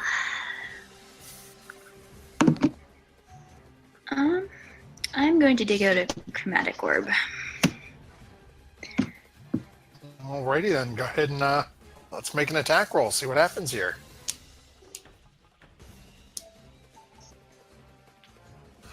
Okay, as you fire it off, unfortunately it just doesn't make contact. Spins a little low and just sort of slams into the water about 5 or 6 feet in front of it. All right. Yeah, and I'm staying in the boat. Okay. Brings us over to Avalta. And I'll send Volta over to fly around the T-Rex's head. Oh, okay. Please don't get eaten. And is it doing anything or just sort of fluttering around? I'm assuming you want to take the help action. Trying to distract, so help action. Oh, okay. That'll bring us over to the Stegosaurus that is attacking, so thanks to Avalta's help, it'll have advantage on the attack roll. Anything will help. And it's dang good it did, because that would not have hit otherwise. As it slams its tail spikes into the side of the T-Rex. And then it is definitely looking like it has taken some serious freaking lumps. And you, as if you're watching, its head is whipping back and forth between looking at the Stegosaurus and Bob Dylan. And that'll bring us over to Melik. So I'm going to hold of that T-Rex. Okay, that'll hit. So go ahead and roll some damage. I'm gonna cast Healing Word on the Stegosaur. Okay. To know that we're on its side, so that once this T-Rex kind of is done for, that it doesn't come after us. So take your 10, man. Okay, as guys are looking, you can see some of the wounds on the Stegosaurus start to close up a little bit. With that, that brings us over to the T-Rex, who is going to make 2 attacks. The first attack against Bob Dylan, and then the second attack against the Stegosaur. First one coming at Bob. Yeah. Is a 21 to hit.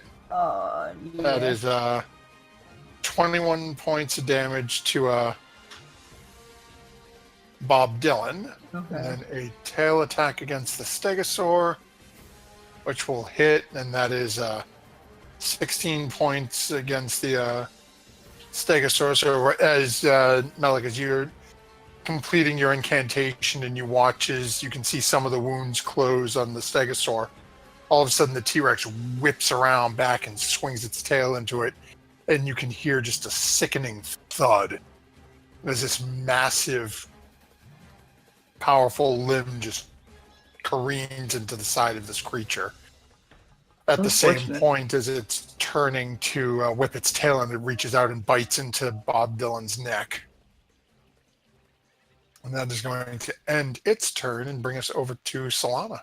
Okay, I can't really do much because I'm concentrating. I don't think a bow would be really effective, so I'm gonna try Frostbite, which I don't think I've ever cast before. But I think it gives a disadvantage on its next attack if it fails. Okay. Just go ahead and roll your attack, because I am completely No, unfamiliar it's with a Frostbite. Constitution. There we go. It's a Constitution. Okay. Yep. And are you sure? Yeah, you're in range, right? Yeah. Okay. So Constitution save. Just makes it. So that has failed. So go ahead and roll your 2d6. It's not much, but Every little bit helps.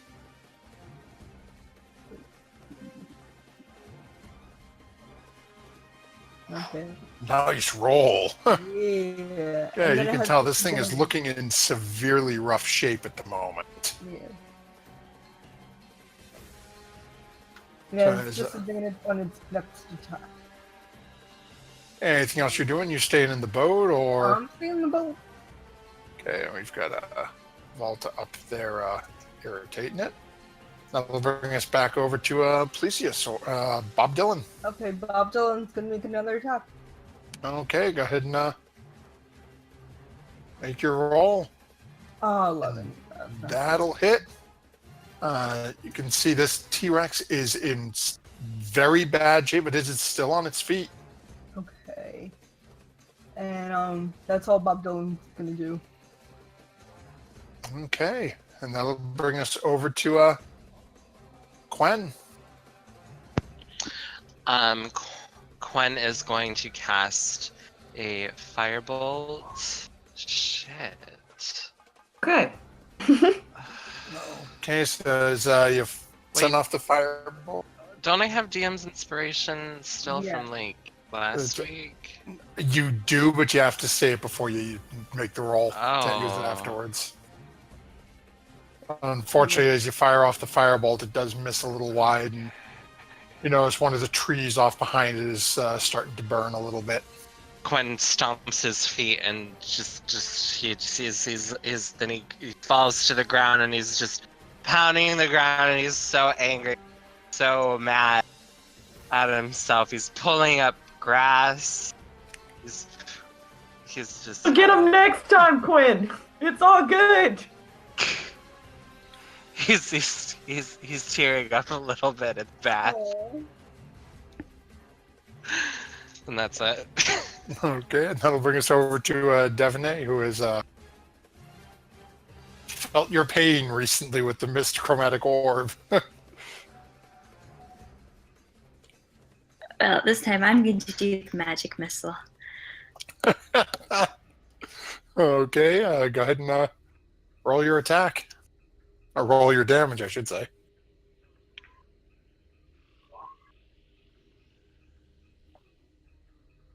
And that's enough, Devaney. How do you want to do this? Stop! Well, I'm going to yell over at Quen. You're going to miss it! And then Quen bolts up.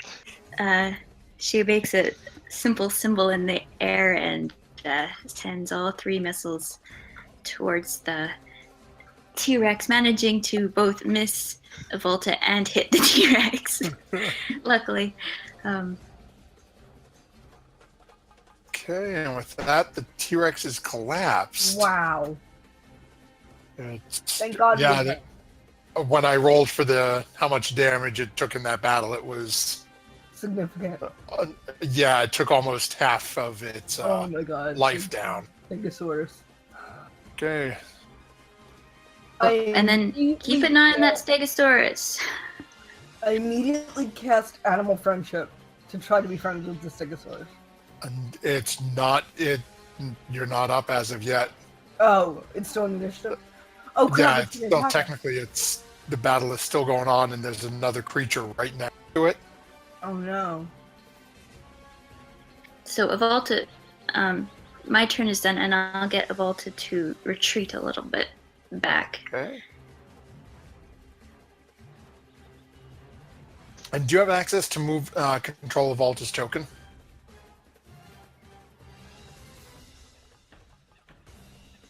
I think. Yeah. Yes, yeah. Okay. So that brings us to the Stegosaurus. And let's see. We're Solana, where you said you were the one going to try to make friends with. Go ahead and roll a d20 for me. Odd, this thing's going to attack Bob Dylan. Even, it's just going to go sort of confused. Ah! So odd, it is going to take a couple of steps forward and take a swipe at Bob Dylan, not really sure what's going on, Okay. and miss Oh. epically. Oh, God, that would have killed Bob Dylan. Maybe. And that'll I bring don't us know. over to Melik, who has now just seen the Stegosaurus take a That would walk not over, kill Bob Dylan. and again swing that tail spike across, trying to go after Bob Dylan. Remind me. Well, okay, Solana, that animal friendship thing, is that a roll? No, it's no, that's speak with animals. No, animal friendship is an enchantment, and he has to make a wisdom saving throw, and he can be charmed by me. And I gotta tell him that we're his friends and stuff like that. Or I can talk to him and speak with him.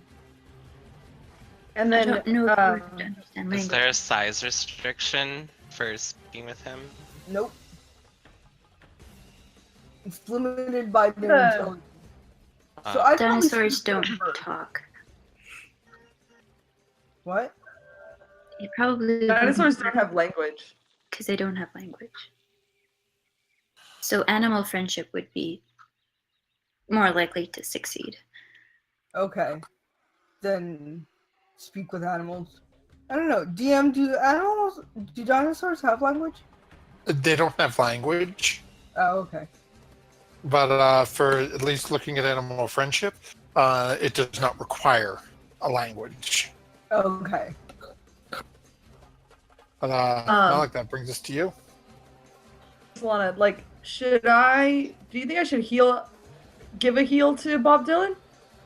No, Bob Dylan's fine. He's got a 2/3 health. He's gonna go away in an hour anyway. I'll just, like, ready a crossbow and chill. Yeah. Okay. So, Okay, I'm going to try to cast Animal Friendship. Oh, cast at what level? I guess 1? Retcon really quick. Wait, never mind. no, It's okay. I'm like the DM. I'm like, it's okay, you can retcon. yeah, that's it. If you want to. Okay. Let's see. Okay. So with that, if it's 4 or higher. Oh, I thought it meant 4 or lower. Oh no. No, you got lucky. If it was higher, then it failed automatically. It's got to make a wisdom save. What's your DC? 15. Oh, wow. It That is was not charmed by Solana. Hi, we're your new friends. Okay, and this is 24 hours. Yeah, we got the Stegosaurus for 24 hours. Okay, so with that, anyone planning on attacking this thing, or We should No. probably not attack this thing. I like the little heart above the Stegosaurus. That's really cute. so with that, then you guys are out of initiative. If no one's going to attack this thing, then the charm will hold.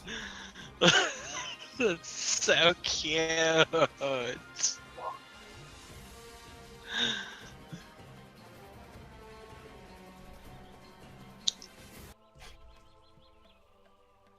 You guys are now out of initiative. You've survived your Quinn? first, albeit severely weakened, but first T-Rex. Yes. When are So you we kicked gonna it get out. back in the canoe?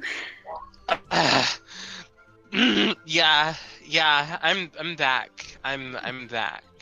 I'm cool. Let's go. Pretend that didn't happen.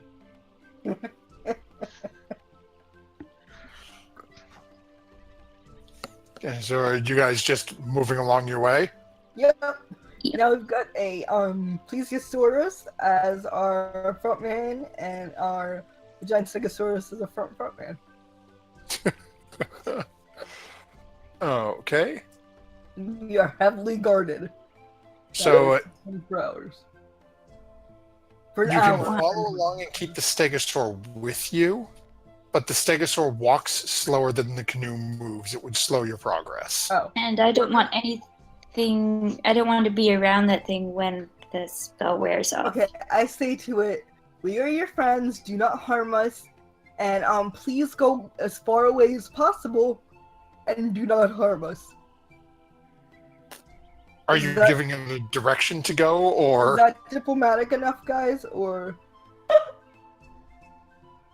Sort of a It mixed was pretty message, good.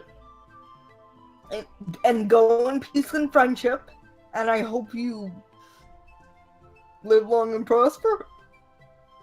Yeah, okay. To walk My in or Stegosaurus, I'm gonna tell you to go west. West on that. okay? Go Wait. ahead and make a survival check for me. Oh, jeez. It's gonna come plowing right into us, isn't it? Okay, good. Okay. You point, and you're pretty sure you just sent it heading to the west. So, are you doing anything? You're just leaving the body of the T. Well, okay, Gizzard would be mad at us. Let's eat some T-Rex. well, he doesn't have to know everything. We have enough meat. Do we? What do we Honestly, have right now I'd go for a salad. Yeah, that's... I can survival a salad for you. When we make camp, I'm done with this battle scene. Let's go. Okay. Yeah. Why don't we check the T-Rex in case he's got anything Gold? of If gold. he's got a magical, like, what are you talking about? I don't know. Maybe he does. Okay, I'm going to say we're going to make this a dual check for you. Go ahead and make a survival check to see how well, because T-Rexes are basically like dinosaur sharks. They just eat. So we're going to make a survival check here. Do well enough to carve into the T-Rex's stomach to see if there's anything that it ate recently that may be of use to the group. Okay. Go ahead and make an investigation check to rummage around. Also good. Nope. Yeah, you're finding, you stick your hand in and pull out a piece of some animal, drop it on the ground, and you're done. Yep. It's, Good enough for me. Good enough for me. Okay, it's fine. Whatever. Anyone want to eat this? No? Okay, good. Alec gonna move to the back of the boat to be as far away from T-Rex gut smell that is now all over Solana as possible. No, I put my hands in leech-filled water and they're clean.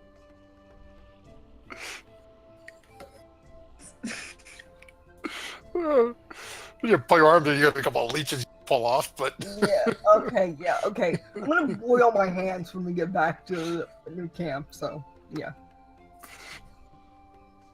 this is getting better and better. So as you guys make your way, Mr. Producer, let's follow the bouncing flag back to the map.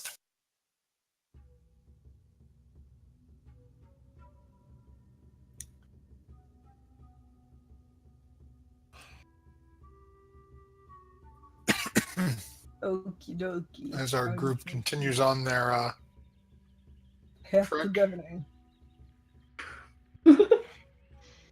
and continuing along their excursion, you guys managed to get through the rest of the day's travel without any further problems. Bob Dylan goes goodbye, but that's okay. Yeah, at this point, Bob Dylan has vanished. You guys start setting up camp for the evening. Solana sets up a workstation to boil her arms. Yeah. Wait, that was a survival check. just to look for salad for Milik. Okay. For all Yeah, of you- us. Very tomatoes We and could all olives. use a little roughage. So, You managed to find everything you need to like actually with that roll you could serve the entire party, the 4 of you and your 2 traveling companions, salad. complete, literally like a 2 or 3 course salad, formal dinner almost. There we go. Salad, we got arugula salad, we got that niçoise salad. What you want? We got every kind of arugula. salad you want. We got fruit salad, we got chicken salad. Stop. Now an arugula salad. You notice Dragonbait seems to be looking for the taco salad. There's Taco bowl salad. All right. So you guys managed to set up, get camp situated for the evening. I'll take watch. Okay, who else is getting watch for this evening? Quinn Stephanie will will take take fourth. first watch. Oh, Okay, Melik, you want one or no? yeah, I'm gonna take third. Third. Okay. I think 2 of you say you're taking first, so we'll stick a Zaka on second. Huh? Oh, you'll take second? Okay. Oh, go ahead and give me perception. Oh, you guys are ahead of me. Melik, killing it with the perception. Mm-hmm. Okay, and then I just Like, need my one eyes from are you, wide Quinn. open. There, you know. Okay. You guys managed to get situated.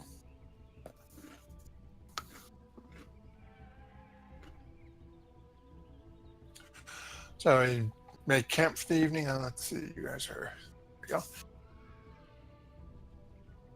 Everything goes through nice and smooth. Is there anything anyone would be looking to take care of during the night? Nope. That I can think of. I'm good. Okay. Once more, Devonay, as your watch comes to an end.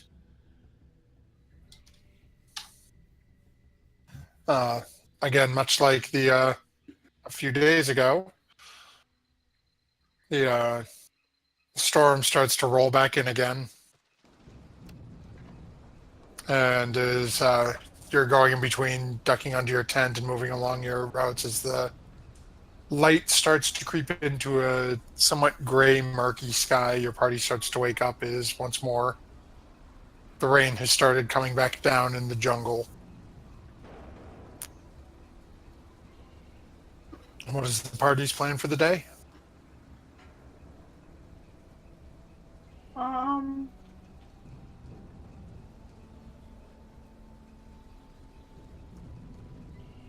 To march everyone to the meet of bundles.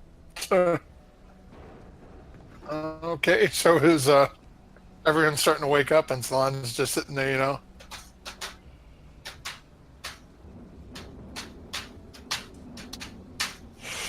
Trying to get a good marching beat together, you know? Solana, we have a canoe. Oh, right. We can march to the canoe, though, right? Well, yes, but There we go.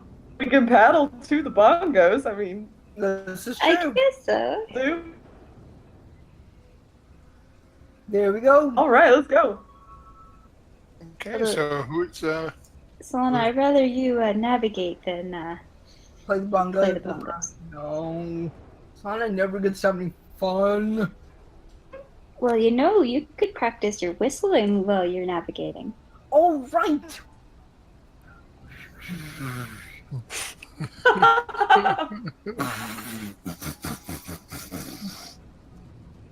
Am I getting better? Not Earplugs in. really. I'll Keep practice practicing. harder. As I don't know where we're going. okay, let's see here.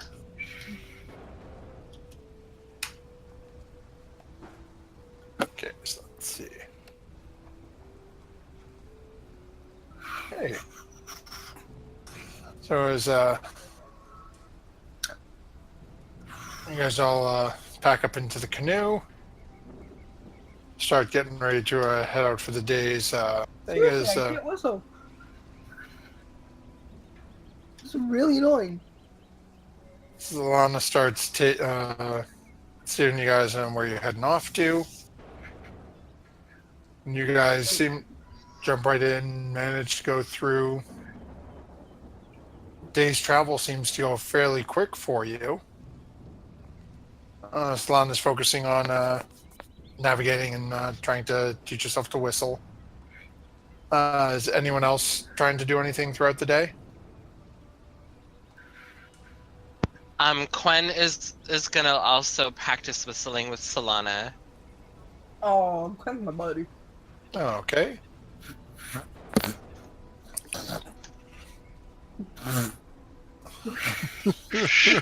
No, you have to put your lips together like this, and you have to go or something. It's bad when I do it. There's a lot of wind in the air.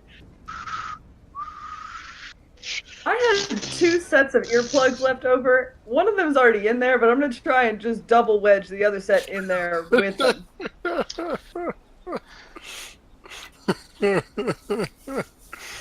Okay, so Alec is completely oblivious to anything audible at the moment. I'm deaf.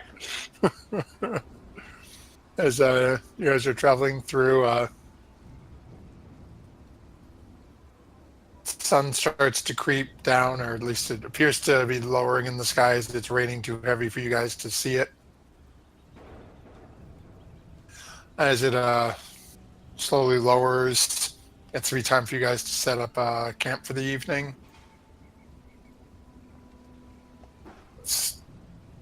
You guys are going to pull over? You want to keep pushing your way through? No, I'm pulling over. It's storming again. Okay. You It's guys grossed out. pull over and start setting up camp. How you guys want to handle watch for the evening? I want to go first. Okay. Or I see everything. Who's on third? off it. So, Alex on third. What's on Definitely will first? take last.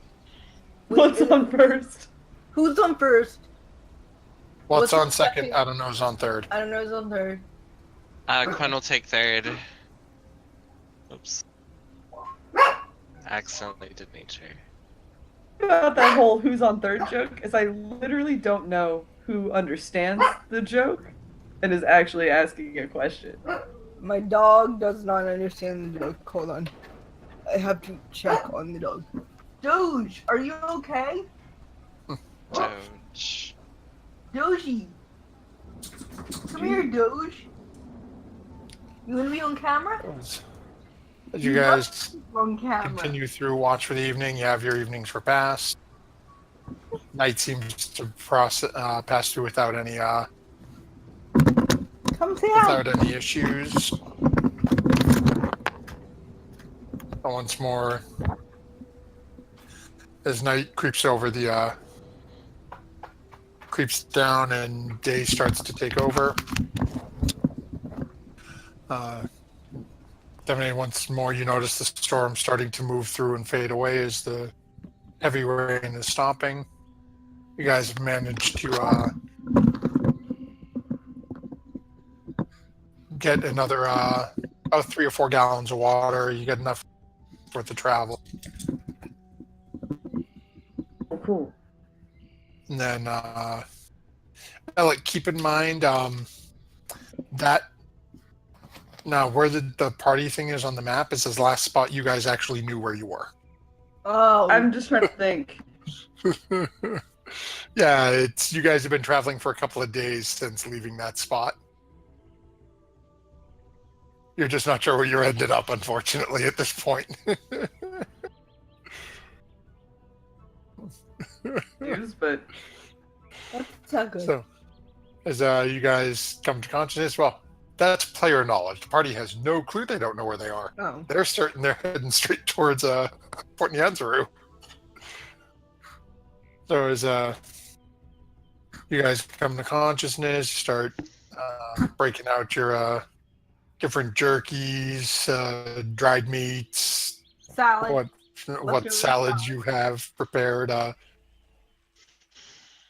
There's some light misting in the air, but that's about it. The day is yours. I say we make bug spray because I like doing that. No, we should travel. No. Yeah. What? I'm getting so like not homesick, but city sick at this point. I am so ready to get there. Yeah, My sleeping in to-do a tavern would be nice. I think that you should take point on this, Malik. Do the survival checky thing. Idea. Fun. What's a good idea then? Well, you know what? It's a good Well, I idea. figured you guys still have some of you still have DM's inspiration. We still have a nat 20 out there. Oh yeah, Devin has 920. We all have DM's inspiration. So does the druid who's been rolling survival checks. Don't need one for that. Okay, so as you sort of stop and poke around as everyone's finishing up and you guys are getting ready for the canoe take off, and you realize you got a little off target in your travels. Fabulous. Oops. Still heading somewhat in the right direction, but you Oh. somehow scrolled off the main. Oh, we're headed towards the skull and crossbones, guys. Somehow you got scrolled off of the main river and down one of the tributaries, but at least you're still heading in the right direction. Yeah, that's good enough for me. Does this tributary continue? Yeah, it continues through. All of these rivers and everything is connected by interwoven smaller tributaries that are. Some of them are no more than 7, 8, 9 feet wide. You've got just barely enough room to get the canoe down and sort of maneuver through it. Then other ones you'll find that are 30, 40 feet, and then you've got the major rivers like Soshen Star that you started on and Tariki that you were on for a little while that are almost 70, 75 feet wide. Oh, then Solana's like the worst because we're like on a 6-foot river, not like 60.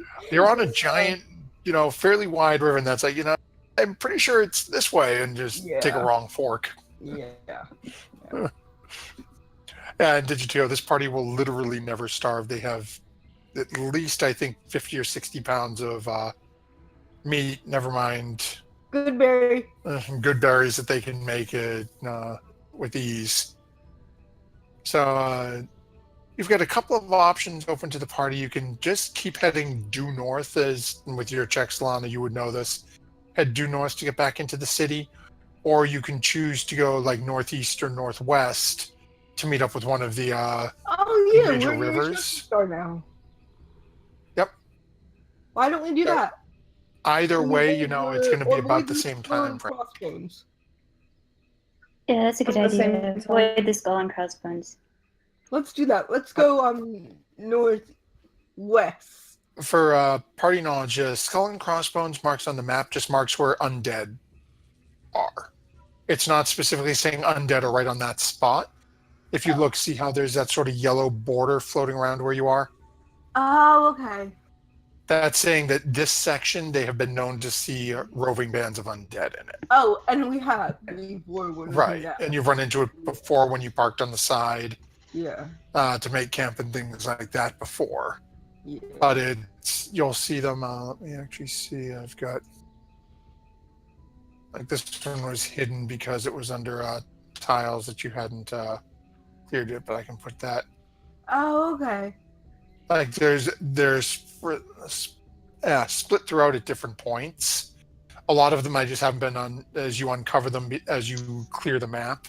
I I just how don't there's remember this to one pull them fire forward. finger and the river that we didn't uncover. I'm going back to that place just to uncover that tile. Alrighty then. So Solana's bringing you guys back south, so that's going to add about a week's worth of travel onto you. But Mm. Heading like northwest or northeast just to even get out of this yellow zone. or you can head due north and do the same thing. Would it be faster on the bigger river, though? No, no difference in speed. Okay. Then why don't we just head due north? Okay, as soon as you guys You're are the heading guide. And watch us stumble directly into a party of undead as soon as I say that.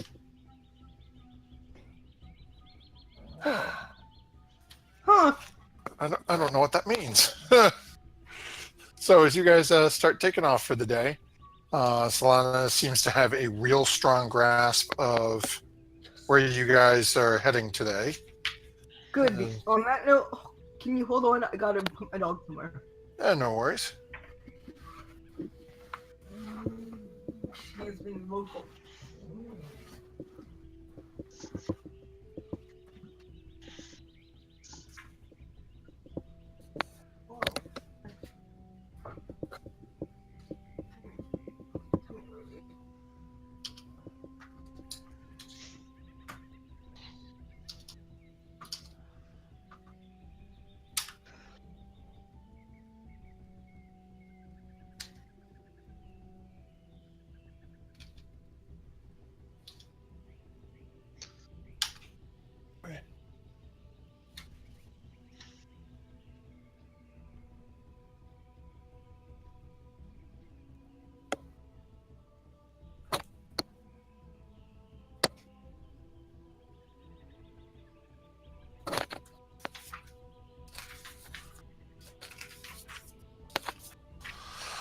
Okay, I'm just bearing with Solana a couple of moments as you guys are traveling along.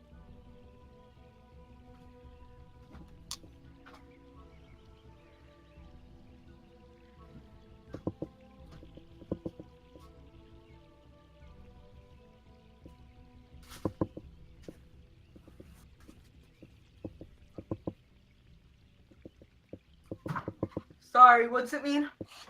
Oh, okay. So as you guys are traveling along, Mm-hmm. and actually, I think just about all of you. Does anyone have a lower passive perception than 12?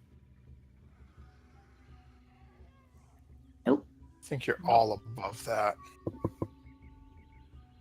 So as you guys are traveling along, about 10 or 15 feet beyond the river on your left-hand side, you see a massive 10-foot tall statue, overgrown with vine, looks to be very old. Statue look like? I'll say go ahead and make either a history or a religion check.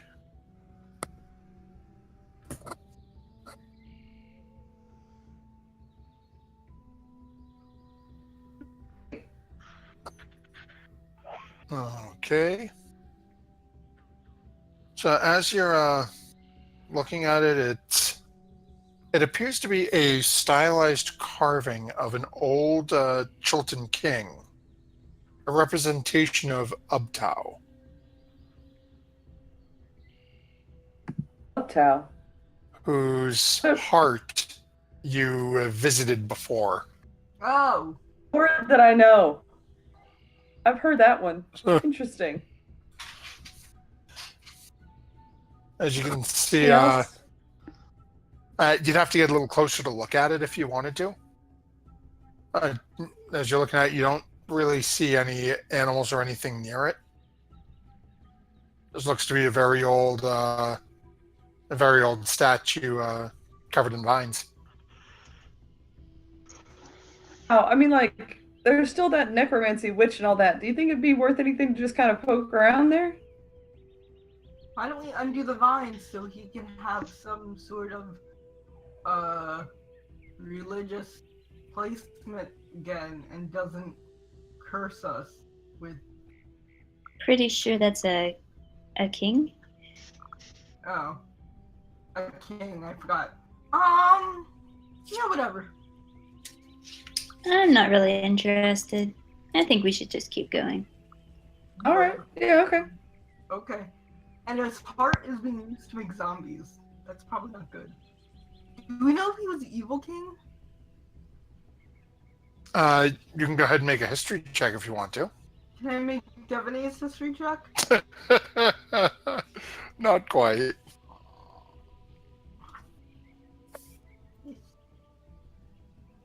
He is the best king in the world. So, yes, you are certain he is the best king ever. And Devaney, while yes, he was known as a king, he was a king who ascended to godhood. So he is Okay. viewed as a deity in this realm, in this area as well.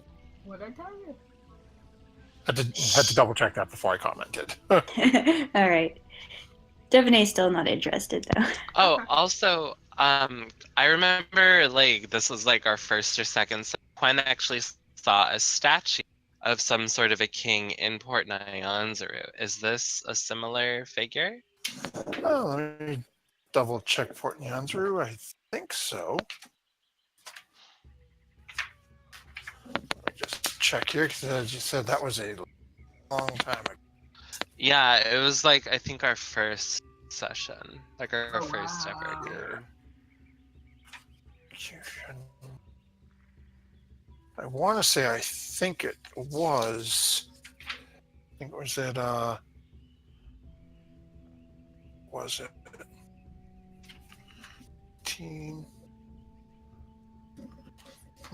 I'm just trying to check here.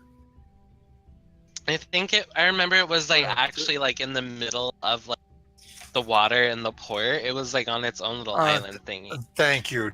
Thank you. That's where I couldn't remember. I couldn't find the little marker for it. Okay.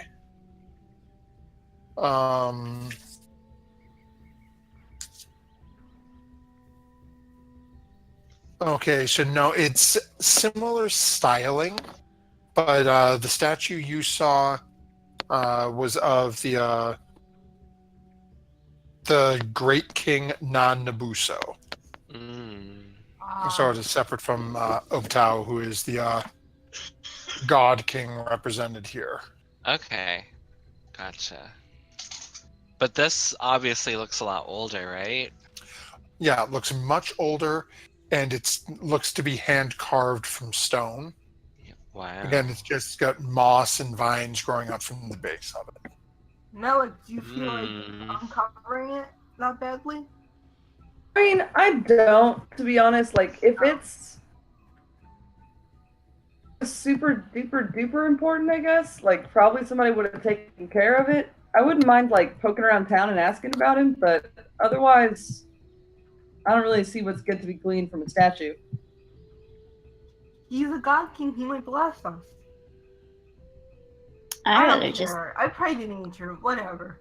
I'd rather just get to the city. Okay, let's go to the city. If he curses us, it's all y'all fault. I can deal with that. Manage. I'm good. As you guys continue along your journey, heading ever more northward and ever further along your track, you rest of the early afternoon into the evening seems to pass without any real issue. Start getting prepared.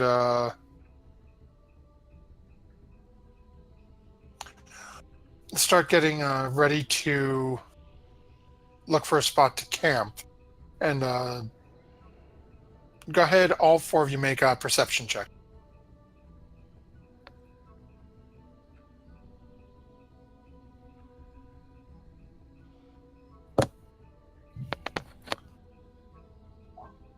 Okay, so Quen, you noticed this first, with a few minutes later noticed by Devaney. Actually, we are going to have one other person make this check. because of what is involved with it.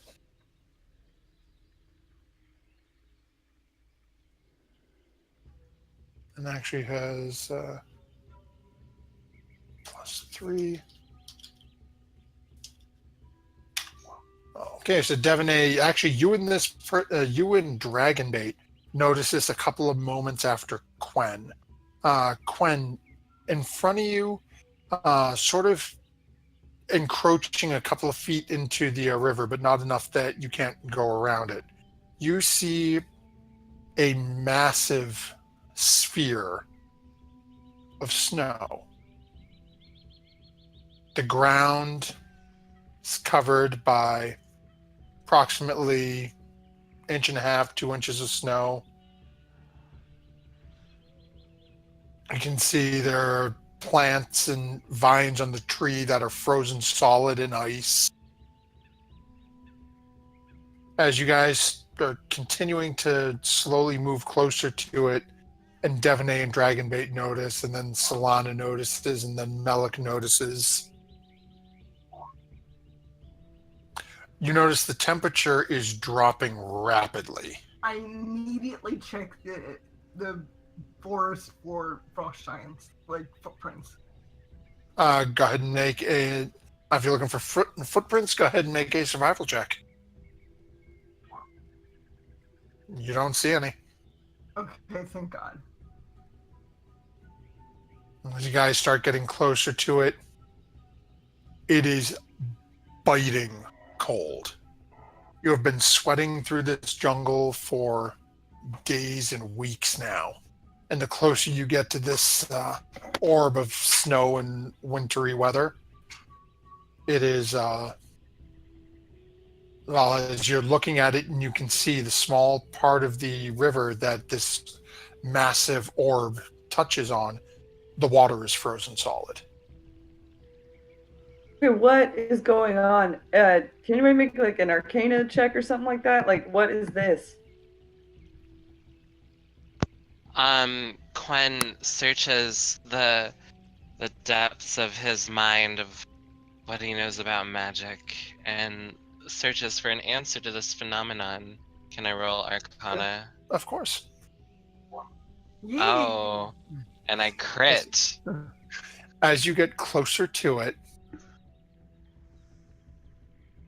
this is definitely a magical effect that cannot be dispelled. As you're looking at it, you get the sense it was created by a very powerful magical artifact that is beyond anyone's presence here to do anything about. Yeah, I got to spell magic, can't do anything.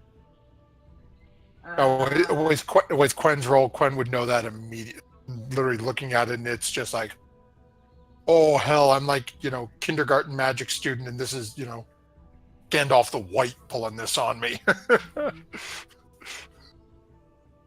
Yeah, Quen, under his breath, he says the name of some, I don't know, high mage name that he knows of. And it's just like, this is some bullshit.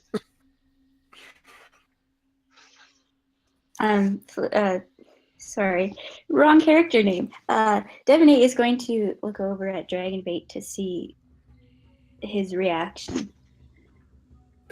You notice Dragonbait's eyes are a little wide.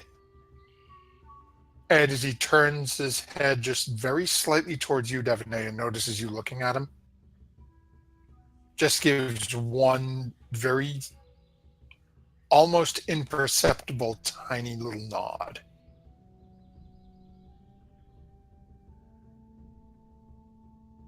Well then. What does that mean? Ooh, what does that mean?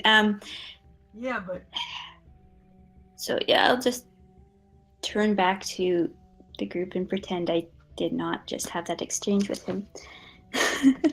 Oh my god, Rick Gage, I forgot about that. And suggest maybe we should just go around it. it's fascinating. Bear the cold and just go around it. Did I do something? I'm gonna try to light it on fire. Oh, like Okay. You produce fire and you just. What are you trying to throw it into? Just throw it into the middle? Are you aiming it? Yeah. There are trees, bushes. I mean, with that roll, you can hit basically whatever you want. Okay, yeah, I'm just doing in the middle of the sphere. Okay, as you throw it into the middle of the sphere, you watch this little small ball of fire travel through. Do me a favor, roll a d6. Alec has been ducking. Okay, it travels through and you watch as it, before you lose sight of it, it slams into the side of a tree that has got a bunch of frozen vines on the side of it.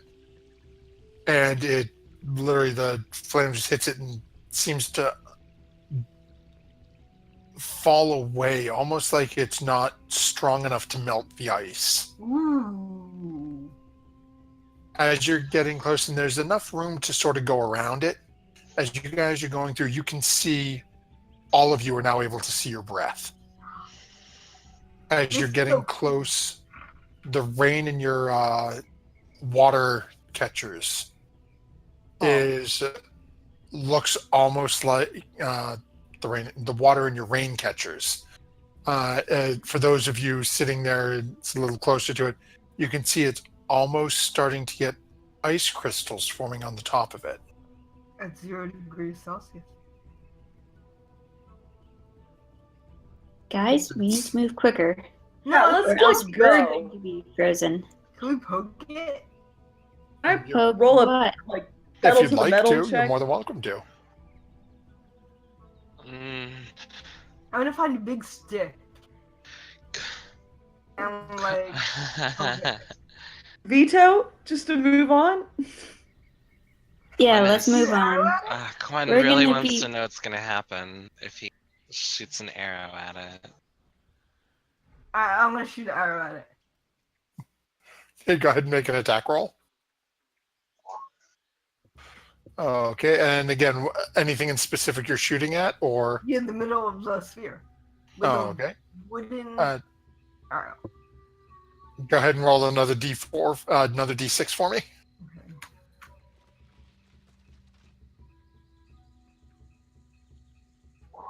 Okay. So as soon as you shoot it, it sails a short distance and seems to land in the ground, right, just a couple of feet away from the dead center, or what you assume is the dead center.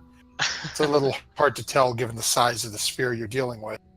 And as the rest of your party is paddling the canoe to keep moving away from this thing as they are uncomfortably cold, you keep your eye on the arrow and you watch as over the next 6, 10, 12 seconds, it starts to be covered in a very light dusting of snow.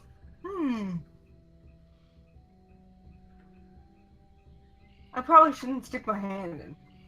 Oh, Do it, do it, do it, do it, do it. Solana, do you know what happens when you get frostbite? No. If you get really bad frostbite, your fingers turn black Mm-hmm. and then they fall off. Could I have a pirate hook? Solana, you wouldn't be able to use a bow very well anymore. Ah! Could I have a pirate hook? And it's really painful. Oh. It's not something you want to do. Okay. I get in the boat. As you guys continue moving along, and as you start to get a little further away from that point, air temperature starts to warm up a little bit. Over the next half hour or so, your body temperature starts to climb back up to a normal range, and then once more you hit, jungle, sitting in a puddle of your own sweat as it starts getting blistering hot and humid again. You missed that ball Oh, ice okay. now, don't you?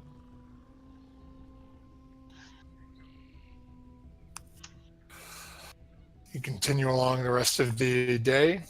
You don't seem to have any other interesting occurrences during the day. Sun Really starts wanna know to. what the fall race is. I'm gonna look it up at the library when we get to Point Nyanzaru.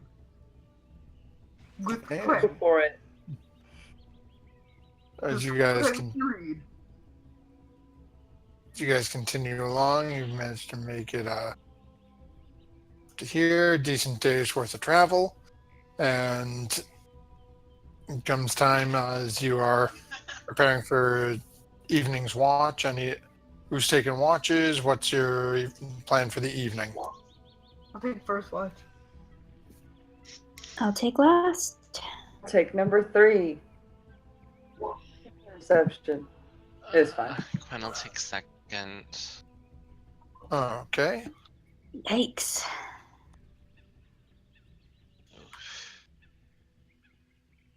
Someone's sleeping on the job.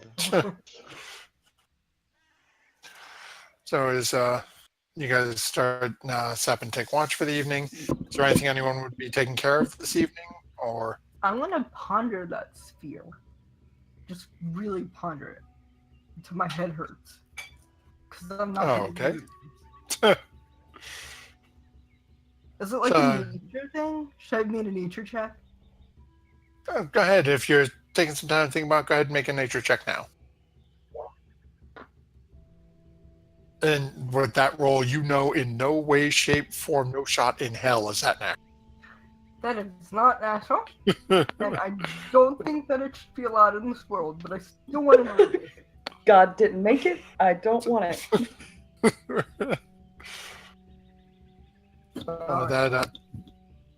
Yeah, you're pretty sure given what was happening, you'd be fairly comfortable assuming it was arcane in nature. Is it a portal to like a frosty world of snow and Santa Claus? You're talking to me right now. Neither your stick nor your arrow went to such a world. Alright. Should have thrown a squirrel at it. Oh my god. Join us next week when Solana goes back to the giant snowy orb and starts throwing live animals into it. See where And they then Peter come comes out. after us for our stream. So is anyone else besides Solana got anything else they'd want to take care of during watch, or? I mean, apparently I'm on damage control for Solana trying to mass murder a bunch of squirrels, so that's what I'm up to. But they're squirrels, right? They don't do anything. They're cute. Don't kill squirrels, Druid. Some other squirrels, and some of them are just bad, and they like. We have a bird feeder, and it just steals the bird seed, the squirrels, and birds don't get. What if the bunnycorns are friends with the squirrels? But what about the birds that need to eat from the bird feeder? Like, squirrels are useless. What are you saying, though? Don't kill squirrels. Okay. Wait. What is that, an insight? Okay, I won't kill squirrels. Okay, so as the watch seems to go through fairly quick for most of you. Definitely, you can hear a lot of stuff going on in the distance. And as your watch continues through, gets to be about half an hour into your watch, and you've heard random lightning strikes and things in the distance before. As your watch starts to come to a close and you're expecting the storm, you're expecting the sun to come up, you don't get the light that you were expecting. As across the entire sky is just a massive tropical downpour. Ugh. You guys have, as the rest of you are starting to wake up, due to the multitude of lightning strikes and thunder crashes, making sleep almost impossible for you at this point. I probably shouldn't either poke that thing, or we should have cleaned off the statue. It was one of the two things. That's a good point. Malik was using the earplugs, so Malik could potentially still be asleep. As you did double up the previous day. So... You guys want to continue on in this rain? Well, what else are we gonna do? We're gonna get rained out here and probably in a deluge. Deluge? One. Deluge? Yeah, let's just go ahead and get going. Deluge? Solana doesn't know how to say that word. Deluge, I think. Deluge. Okay. Solana, why don't you let me navigate? Okay. I would like to use in that 20. Okay. Minute you said that, I know what she's doing. Gotta use it up. Okay. Yep. Running out of time. So is Especially in this downpour. okay. So as you guys start getting everything pulled together, and as you've run into this once before, you know that it makes traveling via the rivers and with the canoe impossible. So Azaka and Dragonmaid help you guys get everything packed up and all your supplies and whatnot set up in the canoe, and the canoe covered over so your stuff isn't getting ruined, and hooking up the rain catchers, you can take benefit to this. And as you prepare for the day's travel,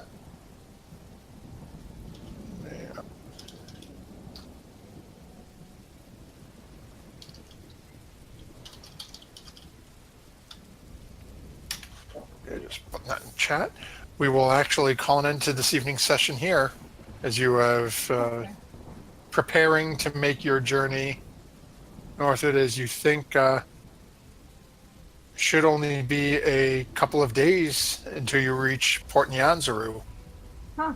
And thanks to a Keynet 20 from Devaday, you aren't lost during this typhoon. Yay! Good.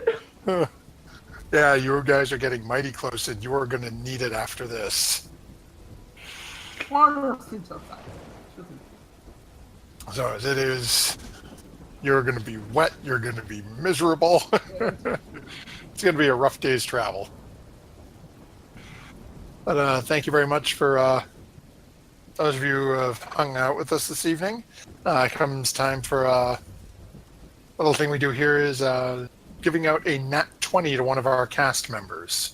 So if there isn't, if you're still hanging out with us in chat, if there's something you liked this evening, whether it was roleplay related, roleplay related, combat, anything like that, pipe up in chat, let us know who do you think deserves the Nat 20 for this evening, and open up to the cast as well.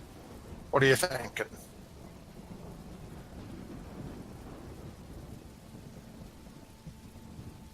I'm thinking Quinn. Why?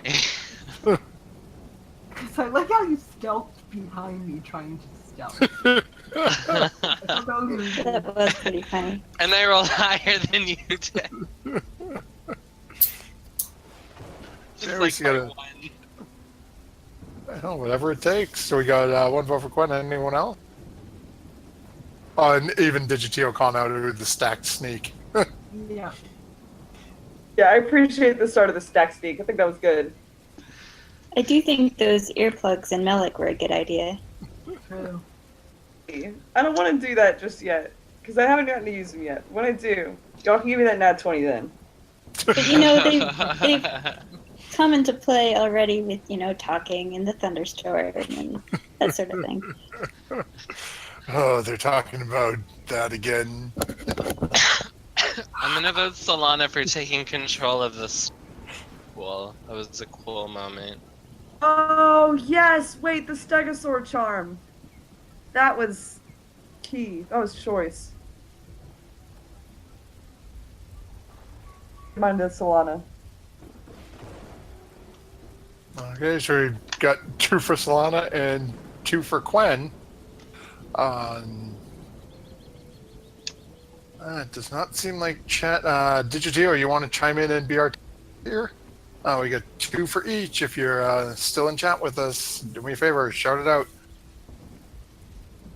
Give Digitio a moment. See. I think I'm gonna have to go with Quen, but All right, so we've got you. That's my official vote. Yeah, so we've got you and Solana voting Quen. Then we've got Melik and Quen voting Solana.